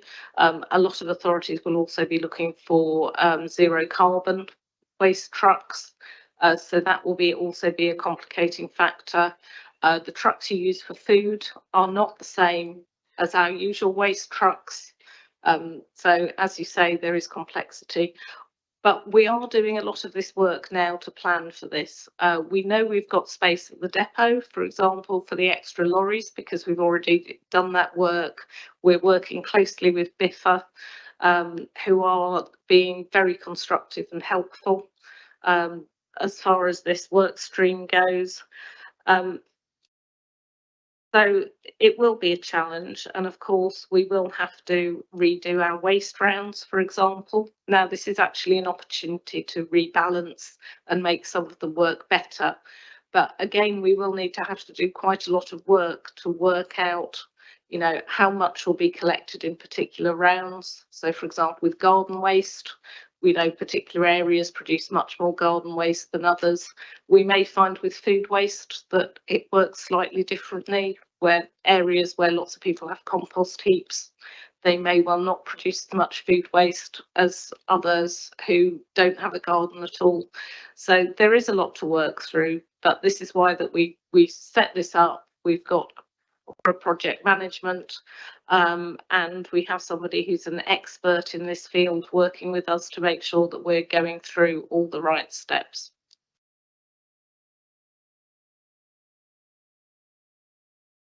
And any other questions? Any final comments, Councillor Learning? Thank you. I just wanted to go back to our discussions with Hampshire about the inter-authority agreement. I think it's really important to emphasise that we are taking a constructive approach on this. As the Chief Executive has referred to, this is about us working together to find a solution that works for all of us. This isn't just us as a district council being difficult, it is around making it work for everybody. Thank you very much indeed.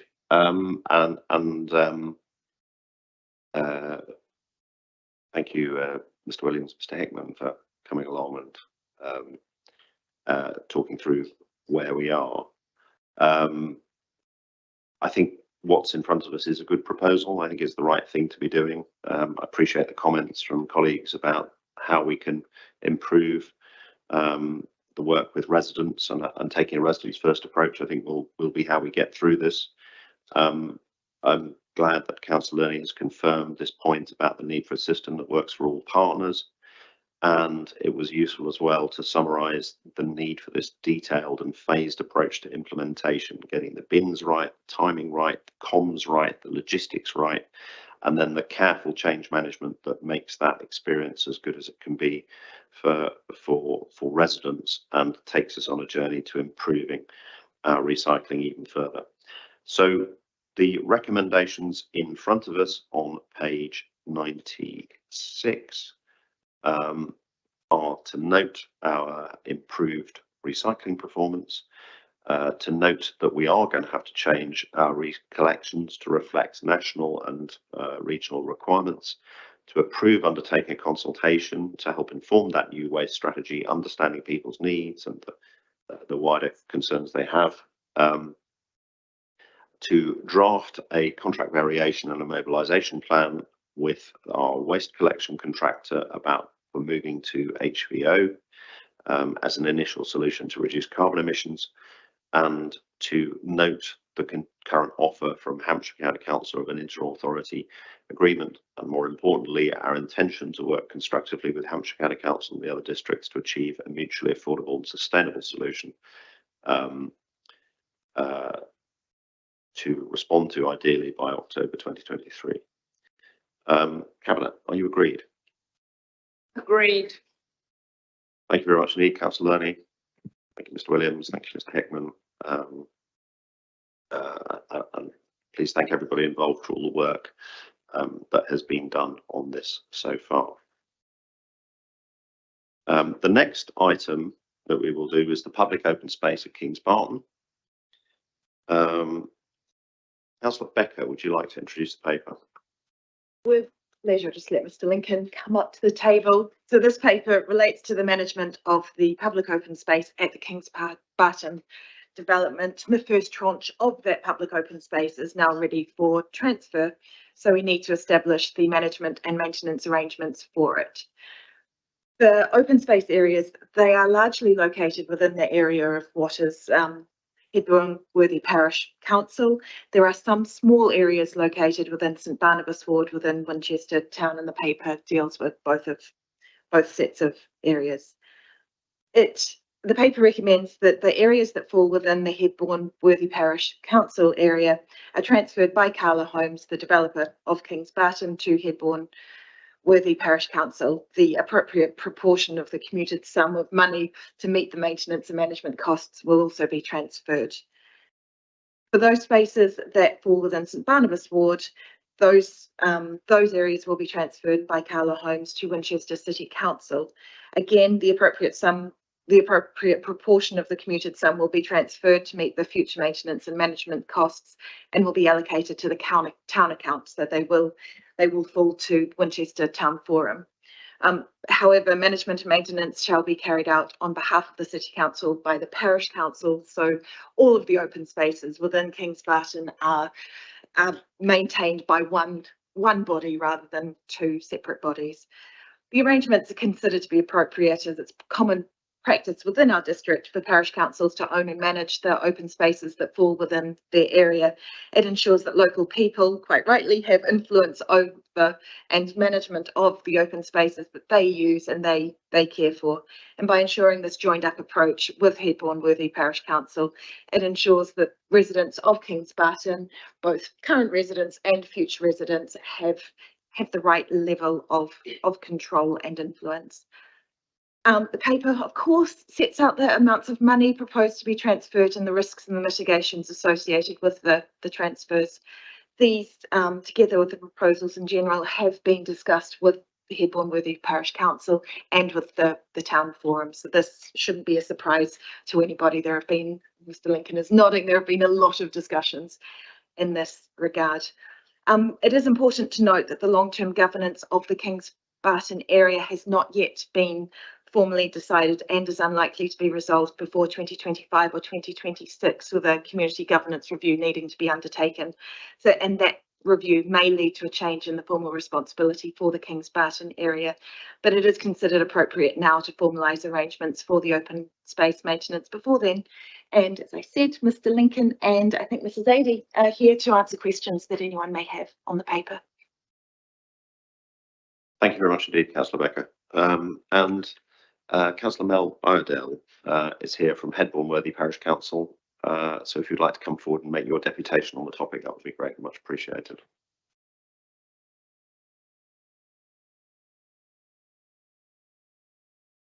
Many thanks.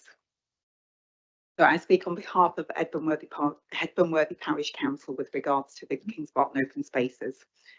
But firstly, at the HWPC, we take our community responsibilities very seriously, and as such are happy to maintain and manage and maintain land transferred to the Parish Council to a high standard. We recognise the Parish Council is the appropriate authority to do this, and excuse me, and in order to ensure that the land is owned by the community. The Parish Council was therefore very disappointed to learn that £75,000 has been deducted from Carla's commuted sum relating to phases 1A, 1B and 2A land transfers. A further disappointment was that the parish council was not able to have a say in the discussion with regards to this deduction. We understand that the £75,000 relates to the Barton Farm Nature Reserve. Although the reserve lies within the parish boundaries for the public at large to enjoy, the parish council is not brought into any decision making in respect of this land. So, for example, last winter, several winters before, we've had problems with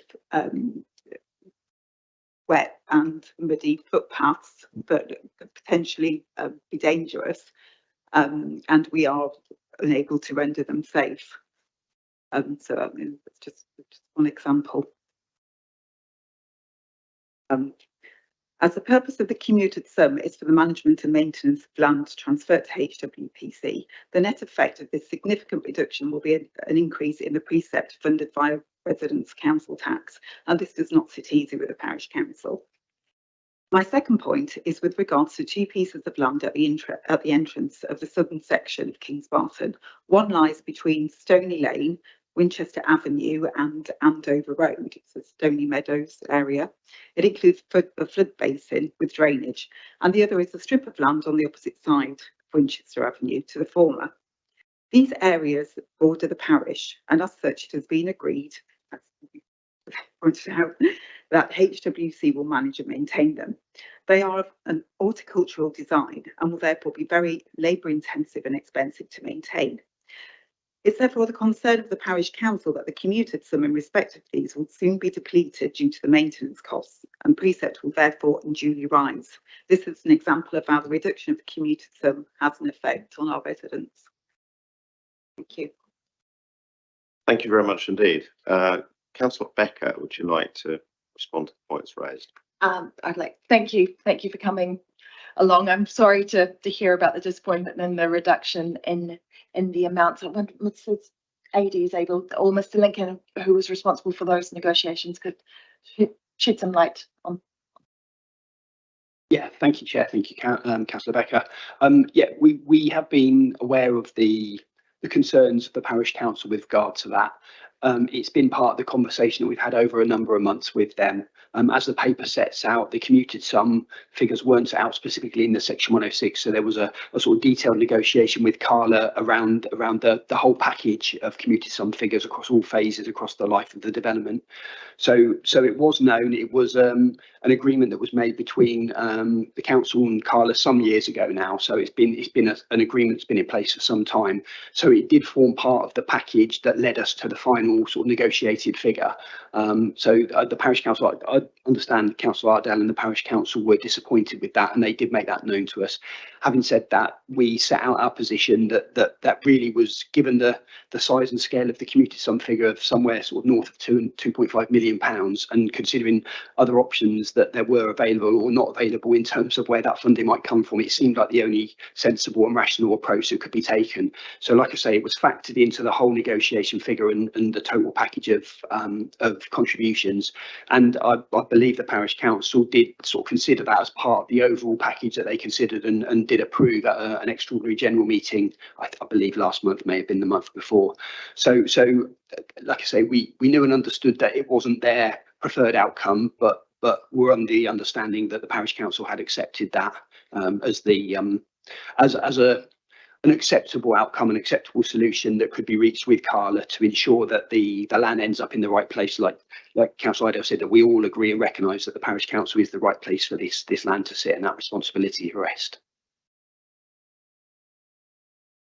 Then just to confirm that the area known as Barton Meadows, the nature reserve, that is being managed by Hampshire and Isle of Wight Wildlife Trust because of the specialised nature of that management that is necessary for that area, and that will be transferred to the City Council. So that is not included within the land that will transfer to the Parish Council.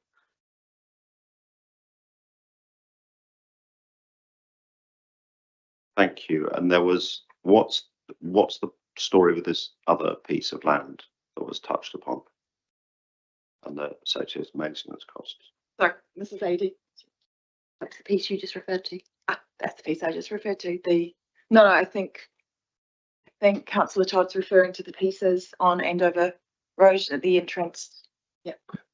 Yeah, so in terms of that other land, Councillor Idell is right that is a piece of land, because of the nature of it, has slightly more intensive management needs. However, that's balanced out with other parts of the site where the management needs are really low intensity. The figures that we use when we're negotiating with developers around these transfers of land take a sort of aggregated figure that balances the sort of low intensity and high intensity figures. So on average, although some pieces are slightly higher intensity, some are lower.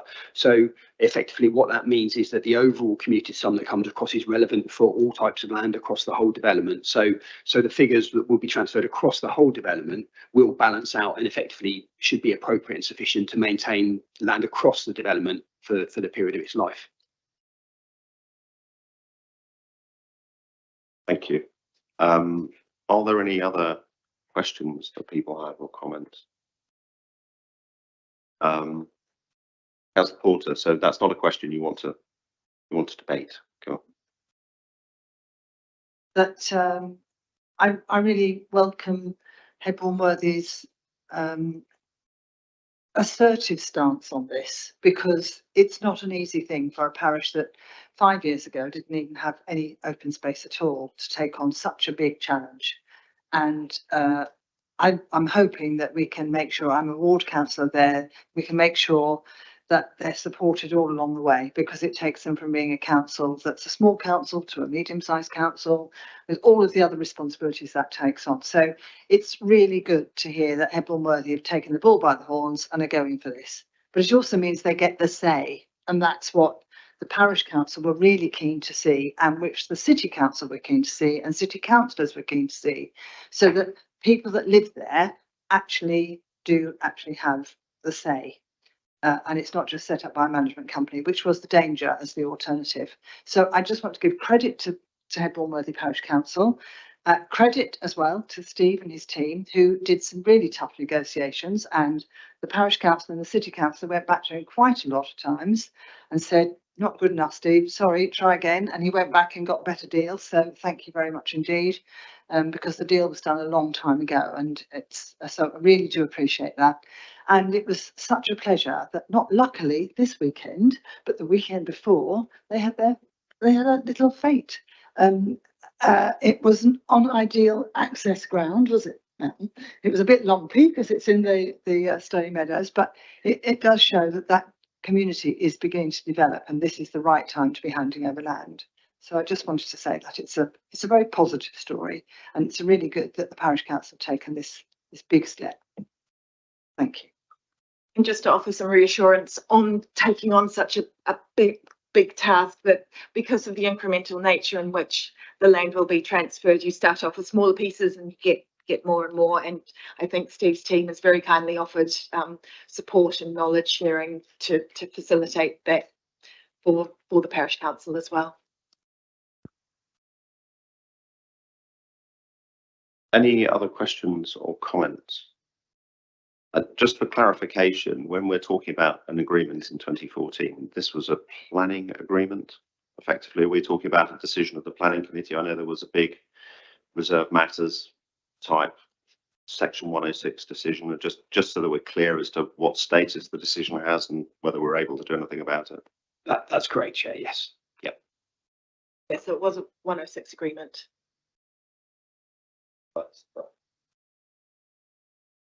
Leader, if I could just answer that. It isn't normal for the details, section 106 obligations and implications to come before a cabinet committee.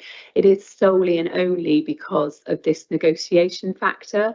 The amounts for transfer consideration wasn't placed within the section 106. It wasn't explicitly written. So this element of negotiation is the reason that it's here. Thank you, Leader. Thank you very much indeed.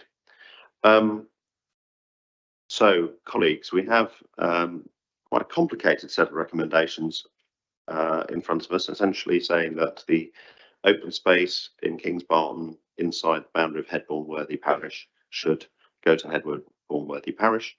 The open space within the Kingsbarton development within St Barnabas Ward within the historic city boundaries should be transferred to Winchester City Council, along with and that the associated funds should be managed through the transfer to the town account. that this 75,000 in costs, which, as I understand it, was originally part of the planning agreement, would be reduced accordingly. That highlights the commuted sums that will enable Headbourne-Worthy Parish Council to manage all the green space within the area, the open space within the area, and authorises the service leads for legal and the built environment to put in place any necessary agreements to cover all of this, including the management of space within St Barnabas Ward by Headbourne-Worthy Parish Council. Are we agreed? Agreed. I think it's probably prudent at this point to take a, well, first of all, thank you, Mr Lincoln, for your work, and Councillor Becker.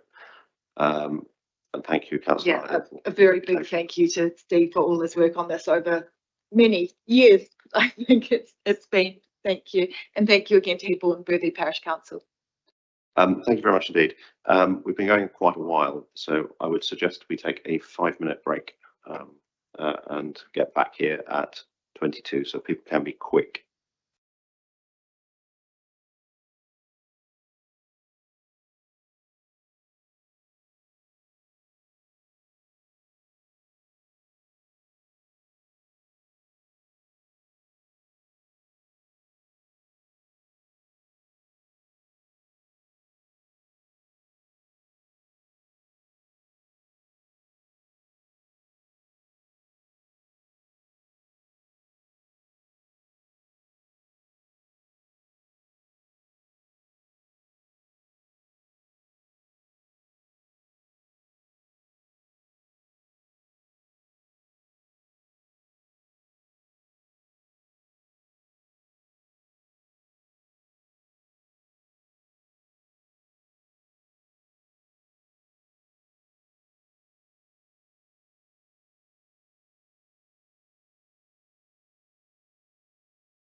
Now back in session at the Winchester City Council Cabinet meeting.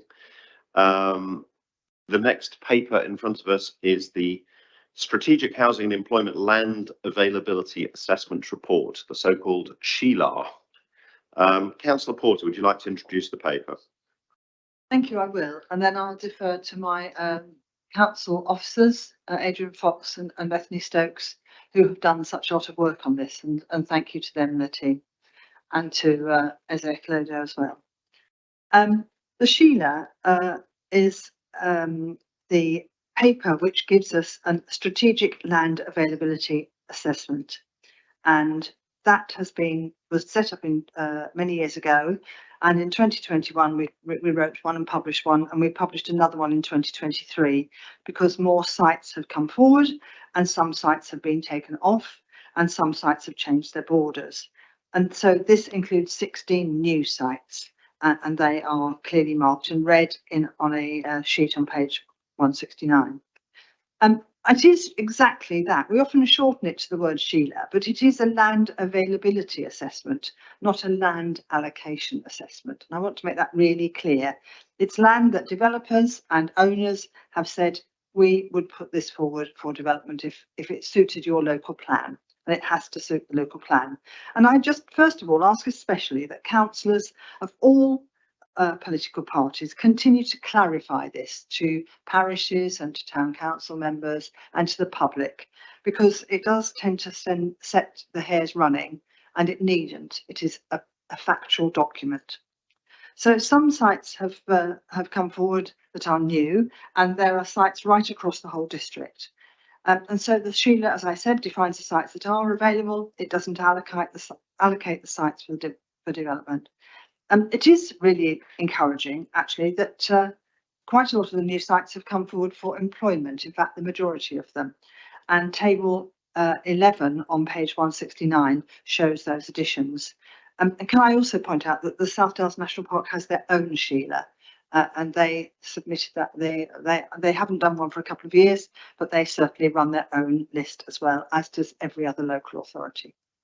Thank you. Thank you, Councillor Porter. We have lots of deputations on this one. The first deputation is Mr. Tate. Would you come forward and say a few words?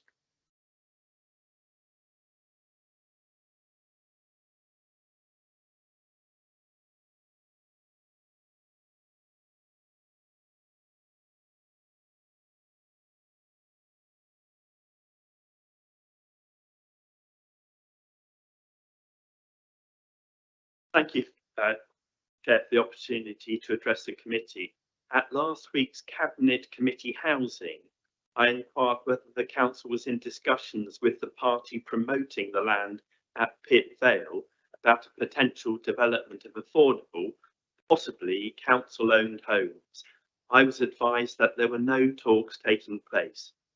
In today's papers, under the supplementary agenda maps showing new and removed sites, the Hursley SHLAR map indicates that Pitt Vale sites HU03 and HU11 have been removed. This is slightly confusing, as what has happened is that one site has been removed, but only because the second site, HU03, has been amended to include that land, as both sites are being promoted by the same party, Vistry Homes, through their planning consultant Boyer. I'm reminded of the council's housing scheme for the Topfield site in Kingsworthy, where the same developer, Vistry, through Drew Smith, promoted the land, and eventually 35 new council homes were built. I have long advocated that the council should be buying land to enable it to build a 21st century council estate, and that potentially the Pitt Vale site could fulfil that need. I ask again, is the council discussing this site with Drew Smith Vistry about a new development of affordable, possibly council-owned homes? And if not, is the council looking at any other greenfield site for the provision of meaningful numbers of council homes? And if so, where are those sites located? My second question is one I should know the answer to. but the council has 5 council-owned sites being evaluated as part of the Sheila process.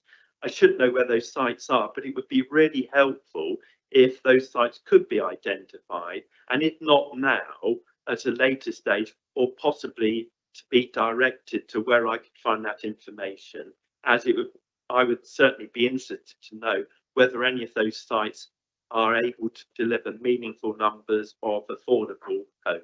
Thank you, Chair. Thank you, Mr. Tate. And we have Councillor Godbold.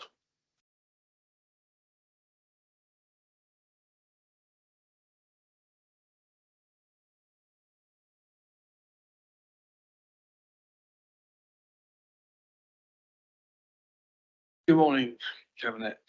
Thank you for the opportunity of making just a couple of points. I will keep it short. Having read through the latest edition of the Sheila, Badger Farm Parish Council have become a bit concerned regarding the areas that Bushfield Camper is now put in.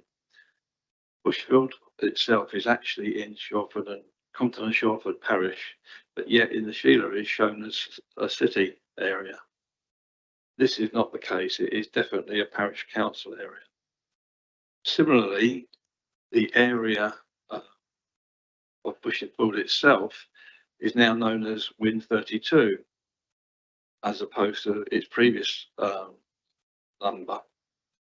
This hasn't been any further development or consultation on this. Carrying on, CS15 is now a triangle of land up near Sainsbury's with the provision of 100 new homes on it. This has really worried Badger Farm because with Bushfield Camp development and further housing along there, should it happen, it will effectively close Badger Farm off and also Winchester off from the southern motorway. Our main concern is that it appears that the city is trying to redefine the city area. We, as an area, seem to be being grouped with the city. We are not part of the city. We are a self-contained parish council. Does the city have any plans to redraw the outlines of the parish council south of Winchester? That's it. Thank you very much. Thank you, Mr. Godbold. Councillor Godbold, apologies. We also have deputations from councillors. So, Councillor Laming, if you could come forward.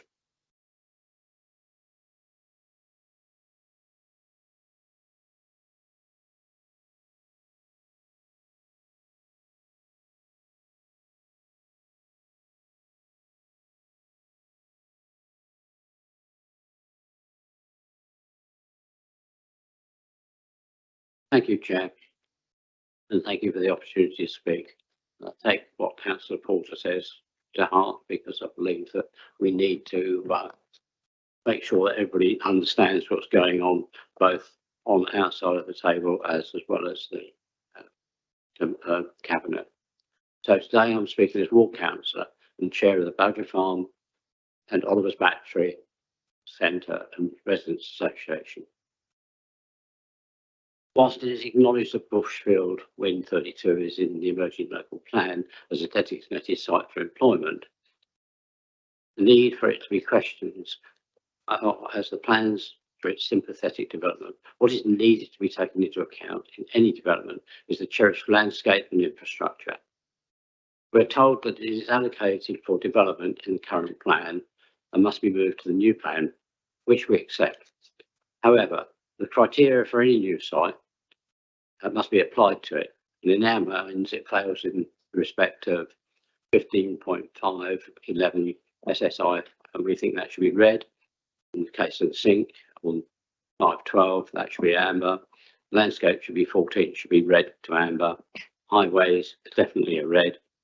And on 15.7, substantial harm, which we believe should be to amber. There is also a lot of protected species on the site. which need to be taken into consideration, and it also fails significant parts of policy WT3, amongst other important policies in our current local plan. What other site allocated for development has this low rating? The account has not adequately been taken into account of previous inspectors and South Downs National Park reports, and this site is highly visible for miles and outside the settlement boundary. According to past inspectors' report, the natural settlement boundary is worked to Ridge. The inspector stated that if planning was approved for the campsite, it must be achieved with a no-hope clause to ensure that the rest of the site cannot be built on for whatever reason. Why has the designated site changed away from the employment site to a mix, thus contradicting the inspector's comments? This is to make the developer's proposal more acceptable than the residents' views might be presupposed. Does it lead to the council open to a viability challenge if accommodation is allowed? Viability is not a material planning consideration for employment sites. The parishes were told that the only housing in our ward that was proposed in the new plan was for 80 units in Otterbourne and a few in Hursley, which the report showed. Now we have found that there is a paper site put up for 100 homes, which will be built in the Compton and Shawford parish next to Bushfield. This figure of this site was raised at the parish council meeting of Badger Palm, which the leader attended and has full knowledge of that. In our opinion, this site fails on a number of very major points. At cabinet meeting, I asked that WCC made a master plan for the whole city. This has previously been agreed by the City Forum. So now we're in a position that the master plan for Bushfield will be made without looking at this site adjacent to Bushfield. Both need to be considered together. Developers trying to split sites around master planning process to ensure that they get looked at separately and not as a joined up approach. And that is something that we seriously need to consider in the new local plan. And could the leader please confirm that Pit Vale is not now being considered as it was reported in the Hampshire Chronicle, because this is also in our ward. Thank you. Thank you, Councillor Lamy.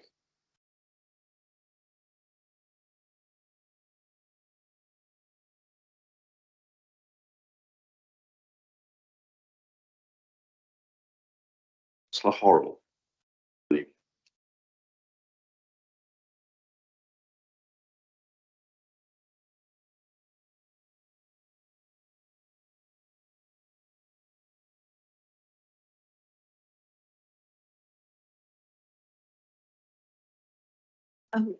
Chair, thank you for allowing me to address Cabinet again this morning. And I absolutely understand that the Sheila identifies sites submitted to the council, and it does not allocate sites at this point. But it would be very helpful if you clearly, as Cabinet this morning, confirm that the inclusion of them does not mean the council would necessarily grant planning permission. And the reason why that is important is that this type of document does give concern to residents who don't always appreciate the whole process. I'm sorry, Councillor Porter, am I saying something that is offending you? All comments through the chair, please. Thank you. Chair, I'm sorry, but Councillor Chair, Porter I was... apologise if I was looking upset about that, but I think it's a conversation we've had earlier today. Keep to the paper in front of us, please. Thank you. Thank you, Chair. And I had the conversation earlier today with Councillor Porter and Mr Fox, expressing my concern that certain communities who feel that sites are now on the Sheila allocation may come to fruition, and particularly when there has been general agreement that their area, their parish, is not really suitable for development of any sort at this point, housing or employment sites, and they have no influence over that commitment. So, Chair, it would be exceedingly helpful, as I think some other speakers have said, to gain clarity on that. Chair, could I also ask, when are we likely to receive the Reg 18 consultation responses, which happened at the end of last year? Clearly, looking at the new sites in the context of that output would be exceedingly helpful. So it would be good to understand when that was coming forward.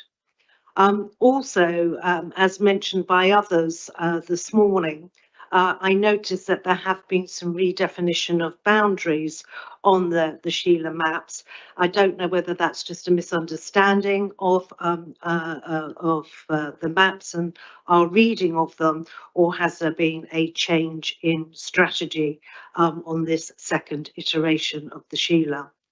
Also, Chair, it would be helpful, I notice in the delegation of powers from the approval of this paper, which I'm sure you'll give this morning, goes to the strategic planning manager and portfolio holder, but it would be helpful to have some discussion based on some of the conversations this morning with representatives of the wards in the districts that are impacted, and where there are certain new sites coming forward which people would like to discuss further. And I hope that you might consider that as a positive contribution to the next stage of the plan iteration. Thank you for allowing me to speak. Thank you very much indeed. Councillor Porter, a lot of Thank you. points that need to be addressed. Firstly, I apologise to Councillor Horrell if I've offended her. I find it very frustrating that I don't know how many times we have to say, this is a list of sites that have been put forward by developers. It does not allocate the sites. I don't know how many more times I can say that, but I will say it again, and hopefully it will be picked up by the press again. Mr. Tate, your points were interesting. I take your point about 5 council-owned sites, which you understand are here as part of the Sheila process. None of these sites actually say who the owner is, the landowner is, and we maintain that information privately. That's not part of the public document, and so therefore, at the moment, until that does become part of the public document, I'm afraid that's where we are. Councillor Godbold, you talked about the different sites, and I'm going to ask Mr. Fox or Stokes to talk about in a moment the description of the number or the name of that site, whether it's a WIN site or whether it's a site for your particular parish council. Certainly, we've had that before, where we imagine that a site, Kings Barton's an example, where it's a site that is part of a growth of Winchester, and so it's considered as part of that growth. But it doesn't mean to say that you are required to have those houses instead. So I'm just saying, or any other buildings instead. So I'm just going to mention that. Also, you mentioned about the fact it says mixed use site, but again, each developer can put forward, and owner can put forward the use for which it envisages it could be used. It doesn't necessarily mean that that's the envisaged becomes the reality. I just stress again, really, that whatever your political affiliation, please make it clear to everyone you speak to that the purpose of the Sheila is to list the places where development has been proposed by or could take place by the owners of that land. It's our job as a city council to work out which of those sites, in consultation with the public and in consultation with the citizens of Winchester City Council and the businesses, of which sites are the best ones, and will give us a final plan that reflects our council plan priorities, and in particular climate change running right through the heart of that local plan. I'm going to pass on to Mr. Fox just to talk about the naming of the sites or the marking of the sites, and also to talk about, if you don't mind, about how we retain the detail of the individual sites and the scoring mechanism effectively. Thank you, Councillor Porter. Good morning, everybody. Adrian Fox. In answer to the question about whether or not we've got them under the right parish, we can certainly check that, double check we've got it right under the right correct parish council. It's certainly not our intention to redraw on any parish boundaries or anything like that. There's certainly nothing underhand there. We will double check to make sure we've got them in the correct boundary. In terms of Bushfield Camp, just like to reiterate that this is a high level assessment. And we have drawn upon the expertise of our other teams in the council, such as our landscape team. And basically it is a high level assessment. More detailed assessment, for example, will need to take place on Bushfield Camp, which is taken at the moment. So in terms of obviously whether or not it's scored amber, red, etc., they're all matters that we will be looking at a finer grain. And to clarify, obviously, the Bushfield Camp obviously is identified in the Reg 18 as mixed use, and that is the document that obviously you should refer to rather than the Sheila if obviously you have concerns about the type of uses that we are promoting at Bushfield Camp. And obviously we have had responses that we're analysing on that issue.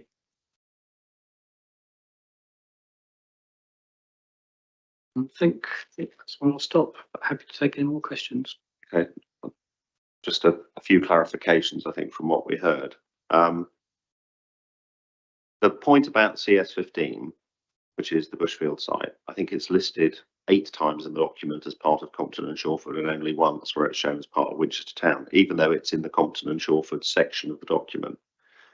It may be there's confusion about the parish versus the policy area, because the policy area that is the town area, I think, is larger than the town only area and includes broadly contiguous areas.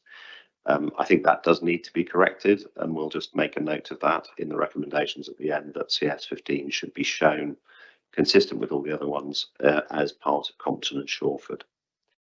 On the Pit Vale question, I just want to double check. It is not allocated in the Reg 18.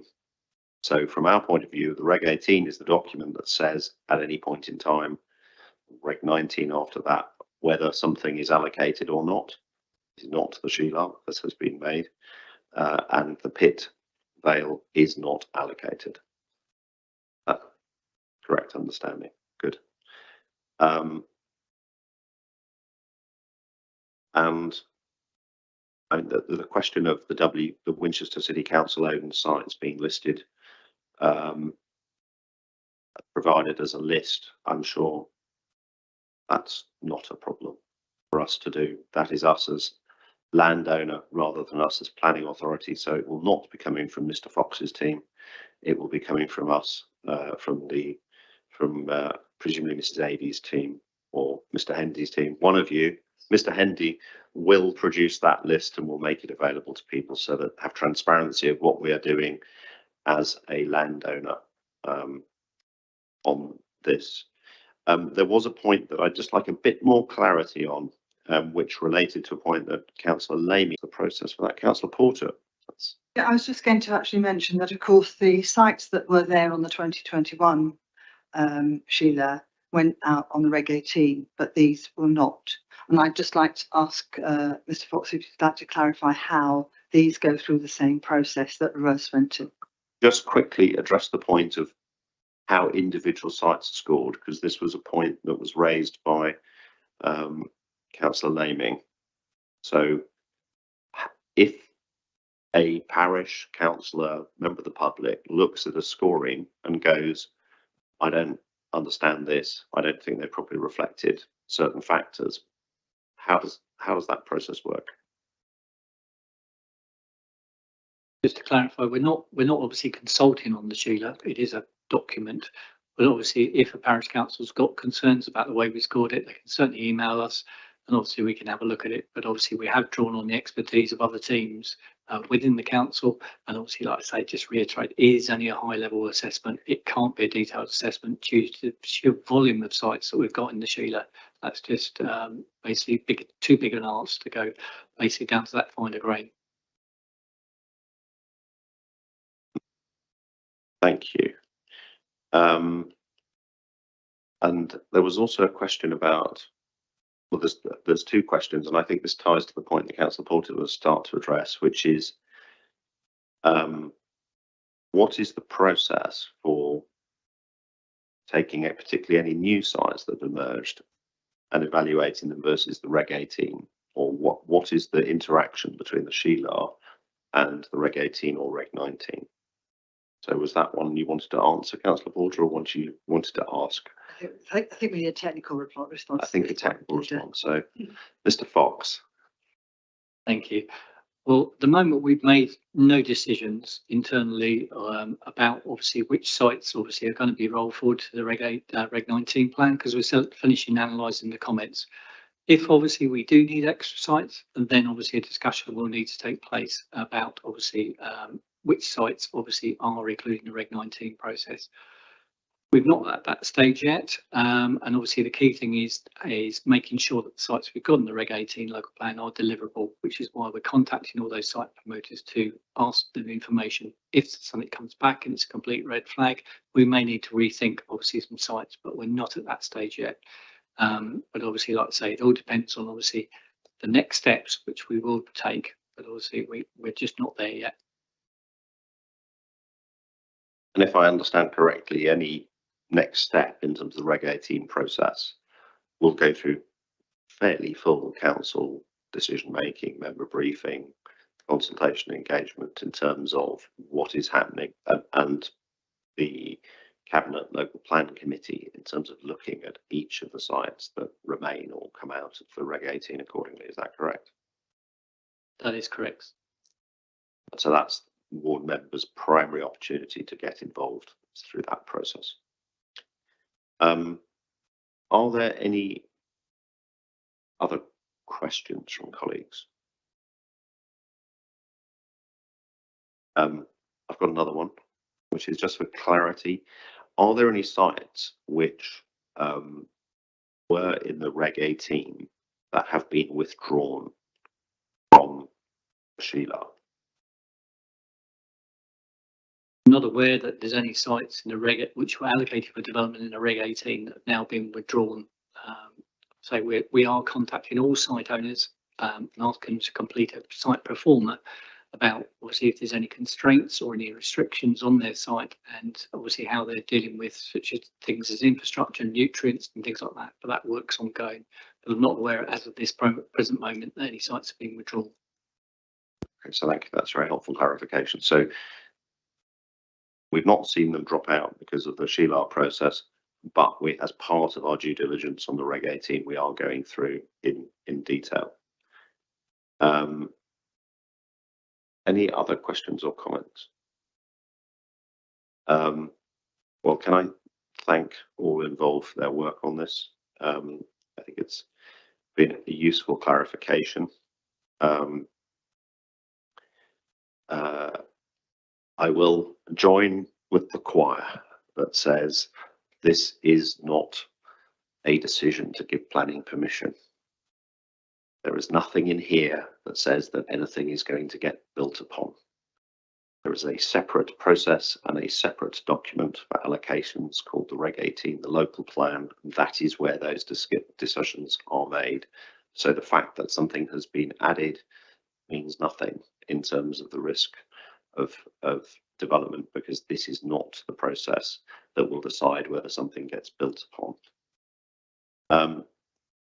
Subject to the amendment to make it clear,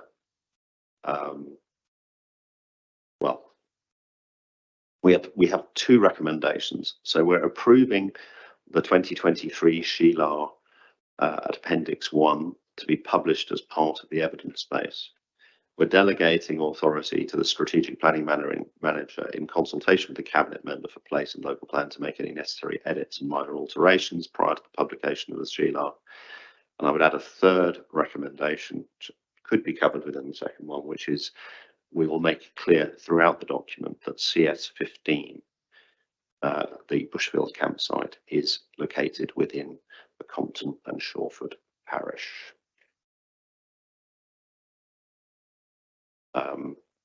Cabinet, on that basis, are you happy to agree? Agreed. I'm sorry, Councillor Porter, I didn't know if you had any final comments, but I think it's too late. maybe too late. Is there anything that needed saying? You're okay. Thank you also for all of your work on this. But no rest for the wicked, because the next paper is the revised community infrastructure levy strategy. So if Councillor Porter, if you would like to introduce that paper. Yes, but it's 800 pages later, so I'm just going to get it on my screen. Okay. I'm pleased to bring this paper forward today, and thank you, ladies and gentlemen, for your comments in the last one. I'm pleased to bring this paper forward today. The Community Infrastructure Levy is a limited but extremely useful capital funding programme to support infrastructure growth as our district grows. The fund is accumulated from monies collected by generally small developers, combining to make meaningful funds for use by communities inside and outside Winchester, right across the district. It can also be used to supplement S106 funds from large developments. After nearly a decade of collection, it's yielded many new facilities, supporting our council's plan to deliver more play and community facilities across the district, improving our flooding facility, flooding protection, and many more other provisions. Our council plan holds the climate emergency at its heart, and this strategy will ensure that the use of these funds will be directed to practical ways in which the public and the council can reduce their own carbon footprint and live healthier lives. I'm grateful to the officers, but also to the council working party from the city and rural wards. We had a really good cross-party working party, which meant that the practical discussions that we held have informed this paper. This includes regular updates with ward members involved to make sure that the infrastructure list remains current. There are other updates and refinements in the paper. So parishes receive 15 to 25% of direct, but on page 10305, we're assigning some specific sums and percentages of the final SIL funding to support different projects. 30% to support HCC infrastructure projects, using our SIL to speed up work on the LC WIP, which are the local cycling and walking infrastructure plans in Winchester and in the district. 10% to health and community projects, because we've realised over time that health and community projects often don't get the funding from any other source, and it's good to show that we are supporting people living healthy lives and that health is very important to us. And 60% of SIL to Winchester City Council infrastructure projects. One budget that we do offer is for community projects, and it was a pleasure to join the Mayor recently at the opening of the Pavilion, part funded by SIL in Colden Common.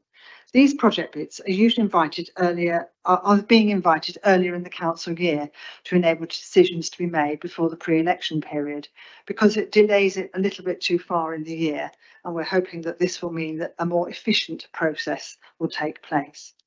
But I just wanted to say thank you to Corinne, who's been involved in this, and Adrian, who's been her manager through this piece of work, and Mrs. Ady, who's done such a lot of work on it too. So I commit and recommend the point size on page 1015. Thank you. Thank you very much indeed, Councillor Porter. We have two deputations on this one. Councillor Wallace.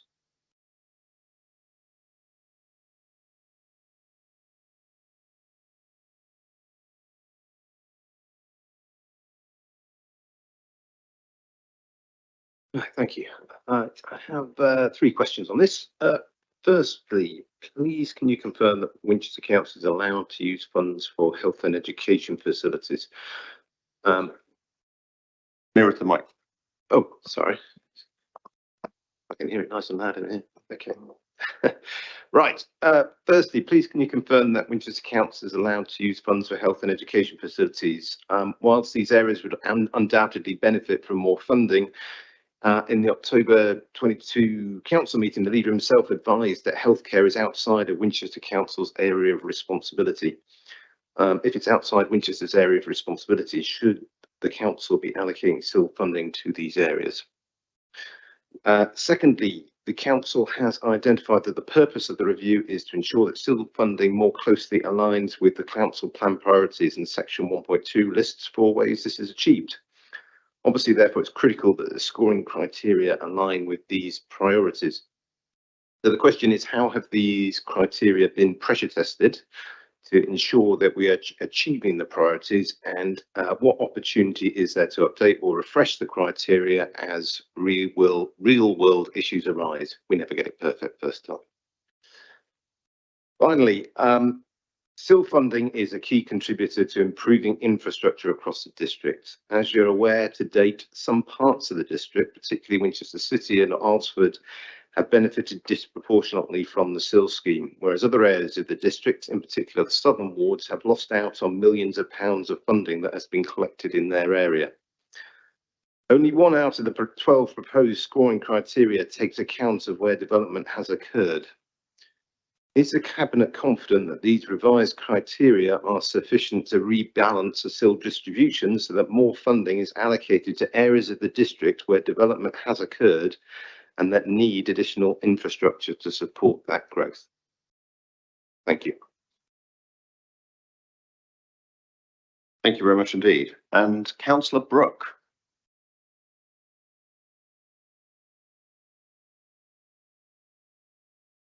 Thank you, Chair.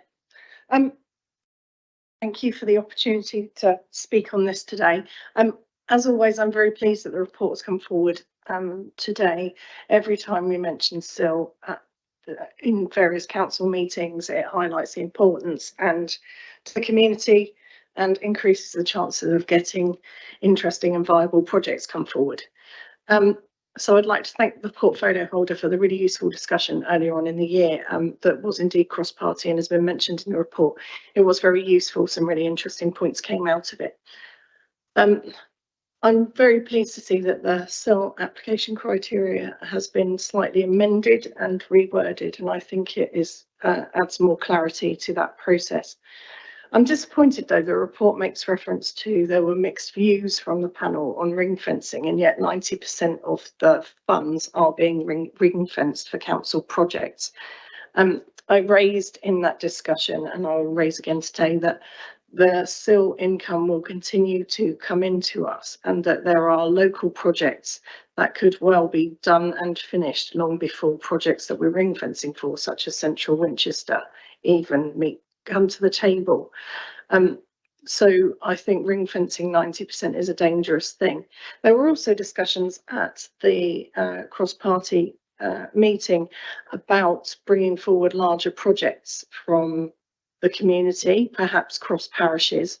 And I just wondered if some of these larger projects did come forwards, would there would be a review of the ring fencing of that 90%, because it would be a real shame if we finally got a larger project across the district to come forward that benefited several parishes, and that takes the entire allocation from the community budget for that year.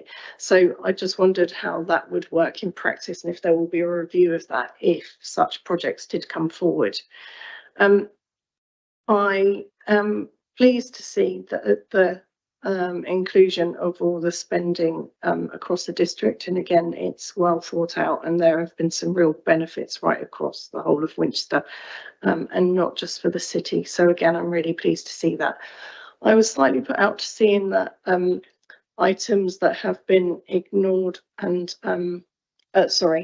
rejected, the whole paragraph about, there was a very useful conversation with the group, and I'm hoping that that doesn't mean that that entire conversation's been rejected, as it was in the what's been considered and rejected section. I'm hoping that that doesn't mean it's been rejected. But once again, I'm pleased to see this come forward, and I look forward to a day where I can sit at this table and say, I am just pleased, not I am pleased but. Many thanks for your time today. Thank you very much indeed, Councillor Brooke. Although I would stress that with your responsibility as Chair of Scrutiny, we will be very disappointed if you ever lose the butt, since that is, after all, your job, and we do appreciate when you find ways to improve what we're doing. Councillor Porter, a useful set of questions. Yeah, thank you very much. I'm going to defer in a moment to Corinne about the health and education facilities, but I think it's a conversation well worth having, so thank you. We are going to test the scoring on this year's papers that have been submitted. We are conscious that we have perhaps need to weight them slightly differently, and I think that was part of our cross-party conversation. And so we will test those, and hopefully we can, if there is any amendment that's needed, we can do something about that at some stage in the future. SIL funding, you mentioned that also benefited disproportionately from the development. I think Phillips will also say that they actually applied disproportionately. They apply disproportionately, and so do Cold Common. There are some that are really good at applying, and we tried to include some of those members in the working party because they really do come up with the goods, and it's a real pressure to come up with the goods in a relatively short time after you've applied for the money, but they are doing that, so that is one of the challenges. That does not mean that I personally do not want to see other places apply. I want to see the whole district benefit from this if they had development or if development affects them.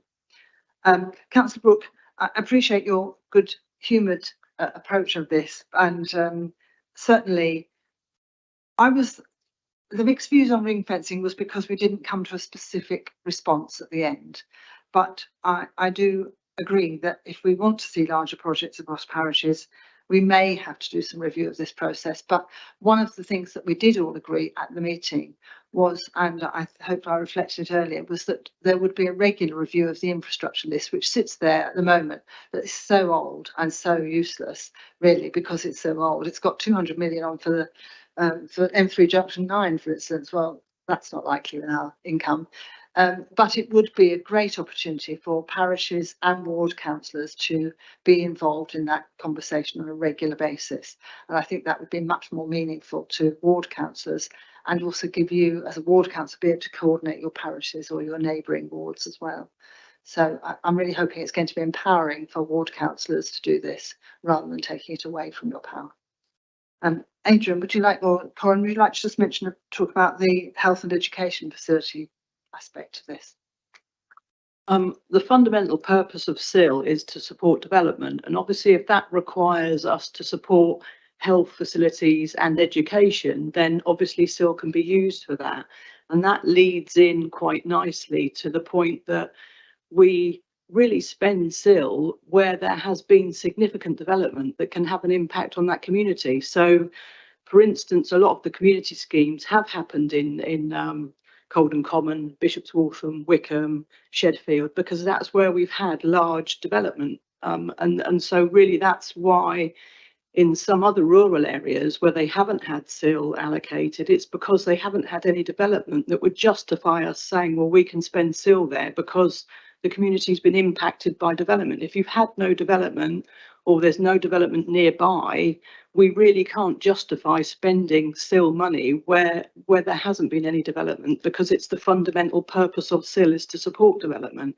And that is one of the criteria. And but it is, when the panel consider, as you know, it's one of the first things we look at is what development has happened in that area that would justify us allocating additional money. So just to say that really. There will be opportunities to refresh the criteria because, as you say, we'll be trialling it this year, looking at the scoring mechanism, and it is a work in progress because we've never used scoring before.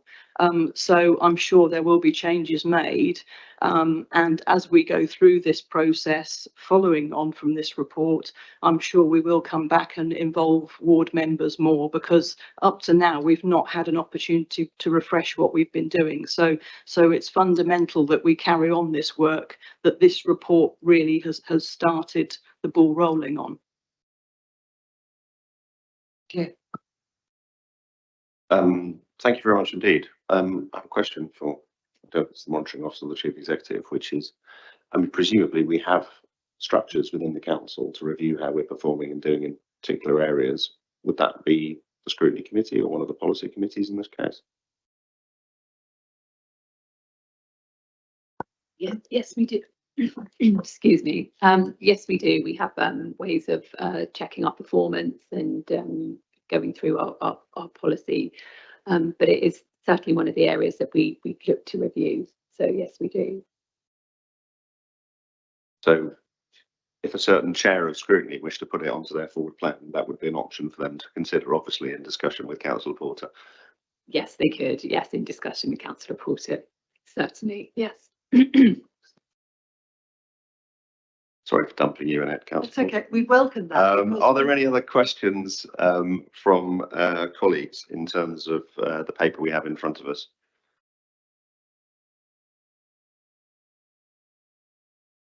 Any debate? Any final thoughts from you, Councillor Porter? It's really good to have a refreshed plan for SIL because it's nearly a decade old and we have a council plan which is very ambitious in terms of tackling climate emergency and healthy lives, and I'm really pleased that this will hopefully achieve this. I really want to make sure that the local ward councillors are involved in this at all stages and look forward to finding out which committee this will be scrutinised at. I really welcome that scrutiny because as part of this work we looked at other districts right across Hampshire and across much further afield, and they all struggled with spending their SIL. And so we want this money to be well spent and well used for the citizens of Winchester District. Thank you very much indeed. So, colleagues, we have a paper in front. I mean, first of all, can I just agree and thank you for the work that's been done. I think it has been the case that in the past there's been a frustration and lack of clarity, and I think in particular having the county council, you know, operating under a bid system was not a sensible way of doing it, and having something that more clearly moves our relationship with Hampshire onto a more strategic basis, reflects the other work that's been done through the movement strategy, the LC whips and other such things, in order to provide a framework for those discussions and how we provide infrastructure that deals with the pressure of development is very helpful and much appreciated. I'm glad that we'll be looking at the list as well, and I'm I'm glad that there is an absolute commitment from all involved to keep finding ways to improve how we run the SIL process. But I do genuinely think that this is a useful step forward that will lead to better facilities. We know that the number one thing that people are concerned about with development is that the infrastructure isn't in place. And I think having a clearer approach, at least for this element of it, will be very useful and hopefully deliver the kind of change that our residents want to see. So the recommendations are that the strategic procedural overview for SIL allocation and spending, which splits into the themes as outlined in Appendix A, be agreed, that the revised, reviewed and refreshed infrastructure list be agreed, which is Appendix B, that the revised refreshed criteria for considering SIL bids and the scoring matrix found in Appendix C be agreed, and that the timetable is changed from the beginning of the year to the 1st of September to the 30th of November. Cabinet, are we agreed? Agreed. Thank you very much indeed. The next paper, which amazingly has no deputations on it, is the Dean Car Park. So, Councillor Lerney, take us through the Dean Car Park in New Alresford. Yes, briefly, because I am conscious of the time. This project to expand the availability of parking in New Alresford has been running for a number of years now and was agreed by the previous administration's cabinet in 2018. This paper deals with the need to review the arrangements for constructing the car park and bringing it into public ownership. It is entirely independent from the current planning application for the car park and surrounding area, which is being dealt with our planning colleagues.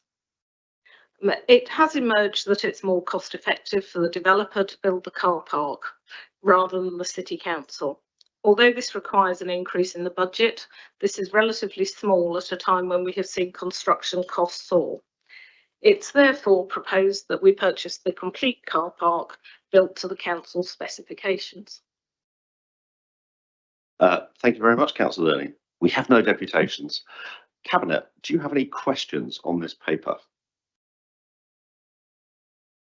Is there any debate?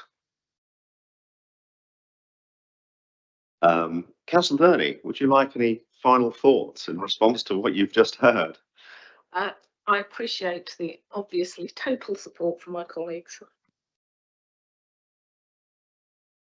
But thank you very much indeed. Yes, it seems like a very pragmatic set of recommendations to keep this particular show on the road. And as you said, we are not making prejudging or making any comment in terms of what happens in terms of the planning application, which will be handled through our role as a local planning authority, in which we as Cabinet have no role in those decisions.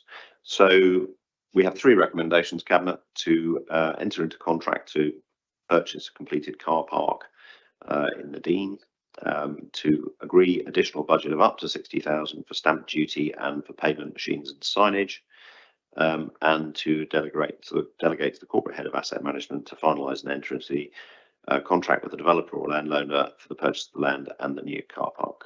Is that agreed? Thank you very much indeed.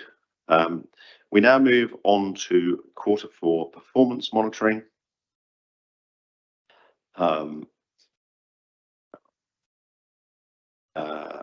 So this is relating to Q4 of the last financial year, so January to March 2023. It sets out how we're performing against the council's strategic priorities, how we performed in data terms against each of the KPIs, and the highlight reports for each of the council's tier 1 programmes and projects.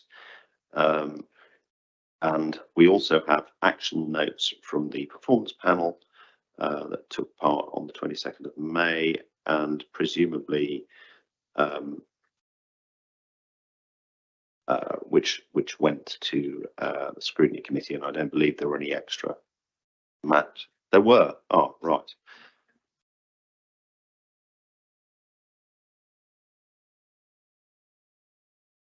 So we'll come to that in a minute. So the process that this has gone through is that the report is produced. The scrutiny committee made a decision at one point, so rather than having a long section of regular scrutiny meeting where they went through the paper, that they would move it to a separate meeting called the performance panel, which effectively is meant to do what would normally happen in the scrutiny meeting, and then the performance panel would report back to the scrutiny committee.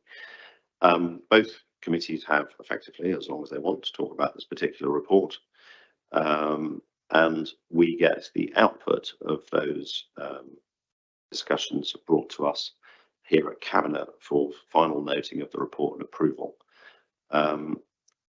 This was a big quarter for us. We refreshed the council plan. We appointed a new regeneration partner. We made strong progress on the cost of living support, on the greener, faster priority. We ran an electric bus trial. We launched the Retrofit Ready programme, and we launched a programme, or started a programme, to check the opportunity for more renewable energy across the district, including on our land holdings. We also drove ahead our priorities on Pride in Place with new bike shelters, fixed up seatings, new bin stores in Bishop's Waltham, fixed path in Bishop's Waltham, which I know was greatly appreciated there. So good progress made across the board, and that is what we're asked to note. And I know colleagues have had chances to look at this before at the previous meetings where it's been discussed. I have 2 deputations on this. This time they've come in the opposite order, so it's Councillor Horrell first, and then Councillor Wallace.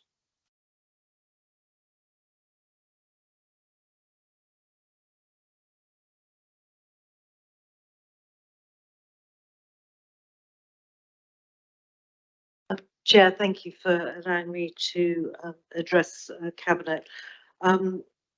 Ordinarily, the panel reports back to scrutiny, and the scrutiny committee decide whether they have anything they wish to raise with Cabinet as a consequence of the panel's assessment. On this occasion, we only received the answers to some outstanding questions on the afternoon of the scrutiny committee, and so we were not able to review those answers before the scrutiny meeting.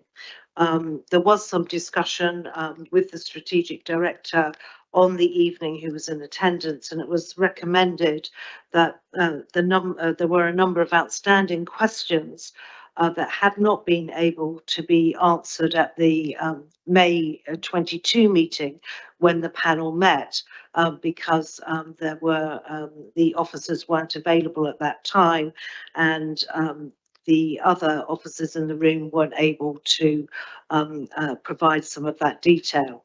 So, Chair, I've submitted a collection of questions from the panel members, and all panel members have been asked to contribute to this for your consideration, and whether those questions can be asked or how you wish to handle that.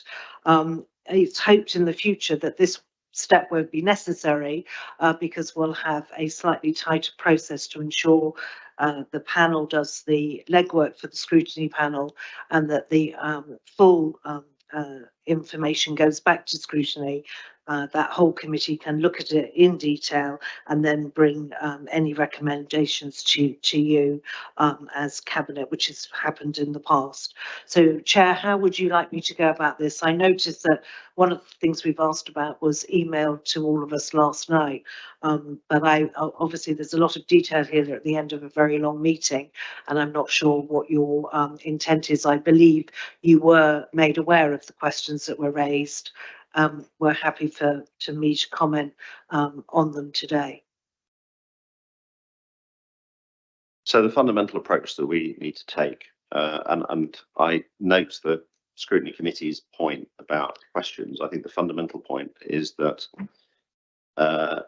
we need to make the existing process, which is that the detailed discussion happens at performance panel wherever possible, all answers are provided, and that then the scrutiny committee provides the overview of everything they've heard and highlights the particular issues that might be worthy of attention. I don't think there's any point in using the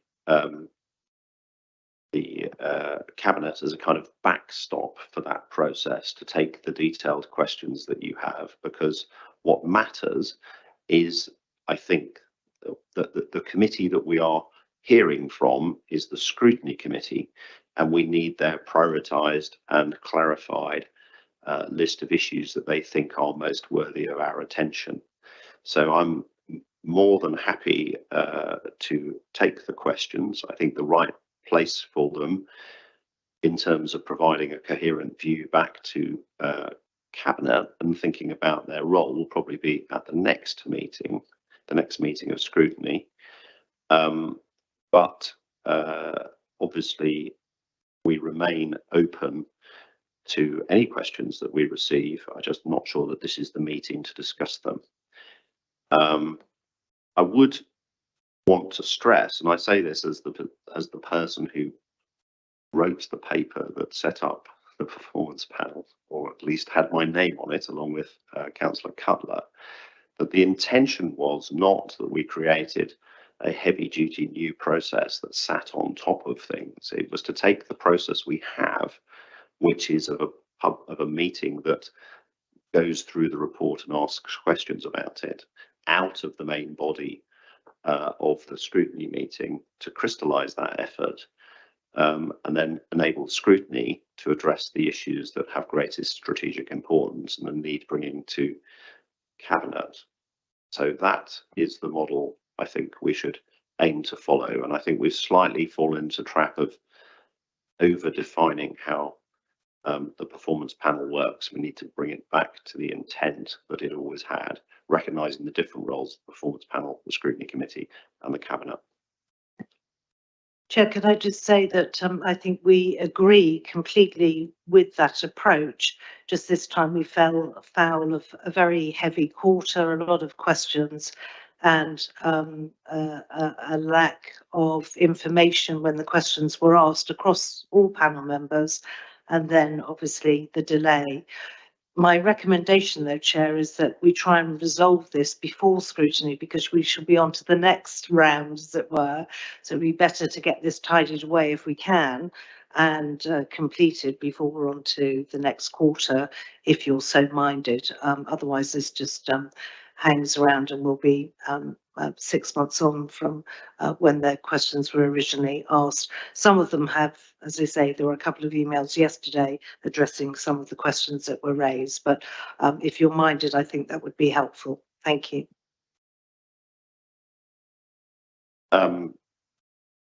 I'm more than happy, maybe if I meet the chair of scrutiny and yourself and we sit down and talk about an appropriate process that respects the roles of the different bits of the organisation.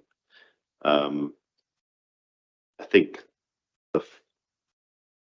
I think I suggest we take that as the way forward on this particular issue. We will, of course, answer specific questions. I noticed the chair of scrutiny wishes to add some comments, which of course are always very welcome when we're talking about a reference back from her committee. Thank you, Councillor Todd. I just wanted to say we did have a discussion between Councillor Horrell, I and Councillor Cutler and Mrs Evans previously. So there should be notes from that discussion. So what we really need is just the process to be ironed out and put strictly in place, and hopefully timelines as well might be useful. Monitoring Officer. Thank you, Leader.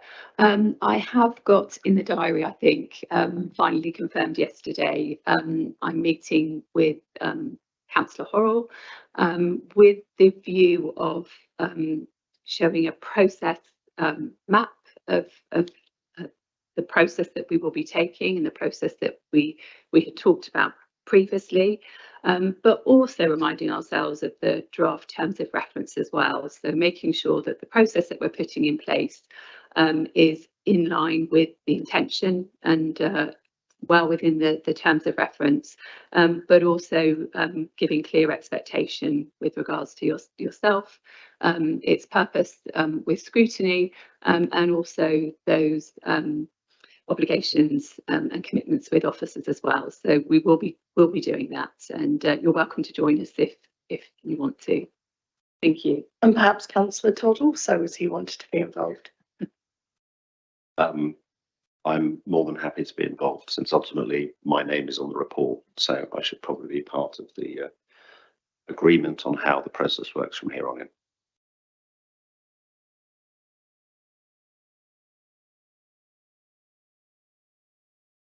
Councillor Wallace.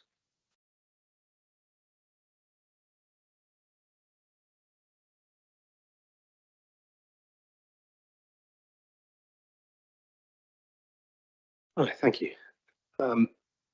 As you know, I raised several questions at the Scrutiny Committee meeting on the Q4 performance data, which I believe that the Council is working to answer, so I don't intend to repeat them all today. However, I would ask the Cabinet to expand on the comment on page 1112 regarding a utility scale renewable energy generation scheme that's being undertaken by the Council. I believe the leader mentioned this in the introduction as well.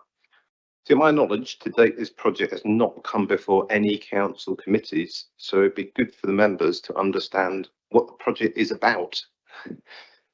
When combined with the fact that last week's full council meeting was cancelled, this lack of consultation risks giving the impression that members' views are unimportant and that all decisions are being made by a handful of members of cabinet. As you know, the government recently come under criticism for announcing policy without proper consultation from members of parliament. It would be disappointing if Winchester was following a similar path. I hope this is not the case. Thank you. Thank you, Councillor Wallace. I think in terms of the detailed history of the carbon neutrality action plan, the associated decision-making process, Councillor Lerney may be able to provide some perspective. I don't know if that's. Yes, we have recently revised the carbon neutrality action plan, as the leader is aware. It is important to recognise that this is an action plan, and while we're very happy for this to go before, policy committee, for example, or indeed the main scrutiny committee, we do want to crack on and get on with this, not go through rounds of meetings before doing anything. I don't know if Ms Zadie wants to add anything to that. I think I was also interested in capturing the thought that the Carbon Neutrality Action Plan has had the need for renewables generation within it for some time. And this is not new, that this is something we're exploring. I think what is new, potentially, is the way that the project has been specified for being driven ahead, which is we're taking a wider view on opportunities for renewable energy production than perhaps had been assumed before. But I don't know if Councillor Learning or Mrs. Adey want to add any perspective on that. Yeah, in terms of renewable energy, clearly we've been running a whole series of projects, mainly around solar panels for some considerable period of time with a steady increase. However, if we're looking at a significant project to increase the council's production of renewable energy, then obviously that needs to be on a much larger scale than we've done so far. One of the things that we have done, I mentioned at the beginning about our successful renewables event where we have many people attend, is to discover what local people think, as well as members, about the different options available for renewable energy. At the same time, we have a piece of work running around the potential of council-owned sites for significant amounts of renewable energy production, and that is ongoing, and we'll be reporting back. I can't remember quite when. I don't know if Mrs. Adey can remember. I don't have the timeline for that with me, sorry. It's autumn. Can I say autumn? I was just going to say the same thing, if I may, through you, Leader. I was just going to reiterate, perhaps we've launched it in a slightly different way and gone out, and we've started to discuss with our public and hopefully our members what renewable energy is with the two events we've had, one online and one in person. Maybe it's been such a soft launch that the two didn't connect, that it is one and the same project leading up to. I think the point I might have been trying to clarify, but I have done some quick Googling, is that the Carbon Neutrality Action Plan published in 2020 stated that one of our priorities was to build or invest in large-scale renewable generation projects, e.g. solar farms, heat pumps, solar battery carports, anaerobic digesters, or a wind farm. So I think the point I just wanted to capture was this commitment to large-scale generation is not new, and it is not something that we are launching unexpectedly on the public in the details of a quarterly report. So I just thought it was important that we clarified that, and it was listed, I think, as one of our priority actions, I think, in the original 2020 plan. I'm happy to be corrected. Nobody's in the mood to correct me. Okay. Are there any other questions or comments that people wish to make about Q4 performance monitoring, colleagues?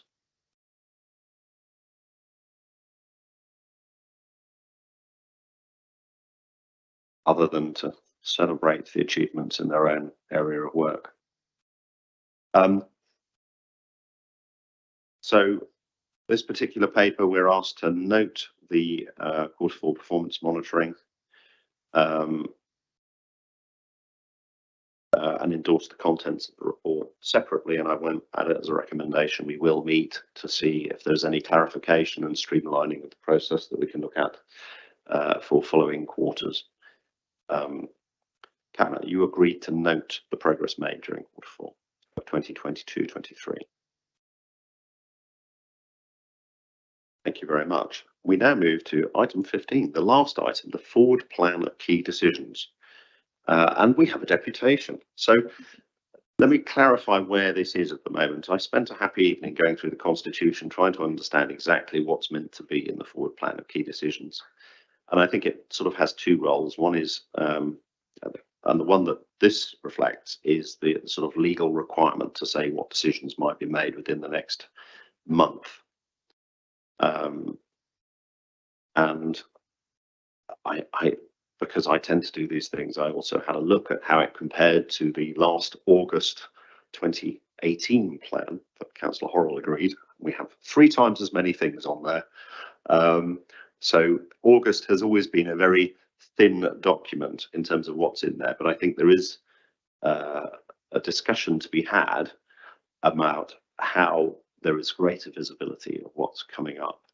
So it wasn't, with the moment the paper exists within a sort of particular legal framework, but I think in order to aid the scrutiny process and help people understand what our intention is, there is a discussion to be had about finding a mechanism for greater visibility for what's coming up in the future. But we have a deputation from Councillor Wallace, and Yeah, just 2 very short questions. What the forward plan does show is that a land transaction item is scheduled for August 23. However, there is no cabinet meeting scheduled for August. Is this going to happen? Item going to happen without member review? And secondly, there's been talk of performing a constitutional review. When is this scheduled to happen? As I would have expected to see it on the forward plan, but perhaps your last comment explained why it wasn't there. Thank you. I think I have a comment from the Chief Executive to firstly answer the question, because I think the land transaction was the paper that was also in the August 2018 thing, and it's a standard thing that we have within our forward plan, so that if we need to make a land transaction quickly, we haven't done a decision that wasn't announced in the forward plan when we do so, if that makes sense. But I'm sure the Chief Executive can provide more perspective. Thank you, Leader. Yes, indeed. And building on your description of the purpose of the forward plan, it is a set of prescribed papers that need to be reported in here that meet certain criteria within the legislation. So it is not the full list of items that may be committed. And as members know, if an item needs to be considered that should have been on the forward plan, that isn't on the forward plan, we have to have a dispensation from the Chair of Scrutiny to consider that item. So it's very important our forward plan is up to date. But the Leader is absolutely correct. Because we need to be agile, we have a standing item on the forward plan with respect to land transactions, because that would enable the council to bring one forward should it have the opportunity to do so, because it meets the criteria within the forward plan and necessary legislation. Your other comment is with respect of the Constitution, and I'll just answer on behalf of the monitoring officer.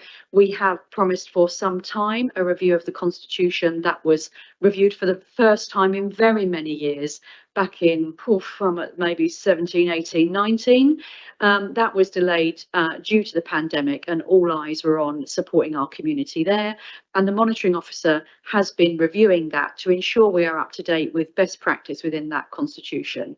That will be a matter for full council to decide. It isn't a matter for Cabinet, Councillor Wallace. Thank you. Thank you very much indeed. Councillor Becker. Just to say on the Constitution review, we are setting up a review group, and you or Denny are very welcome to be on that group as well.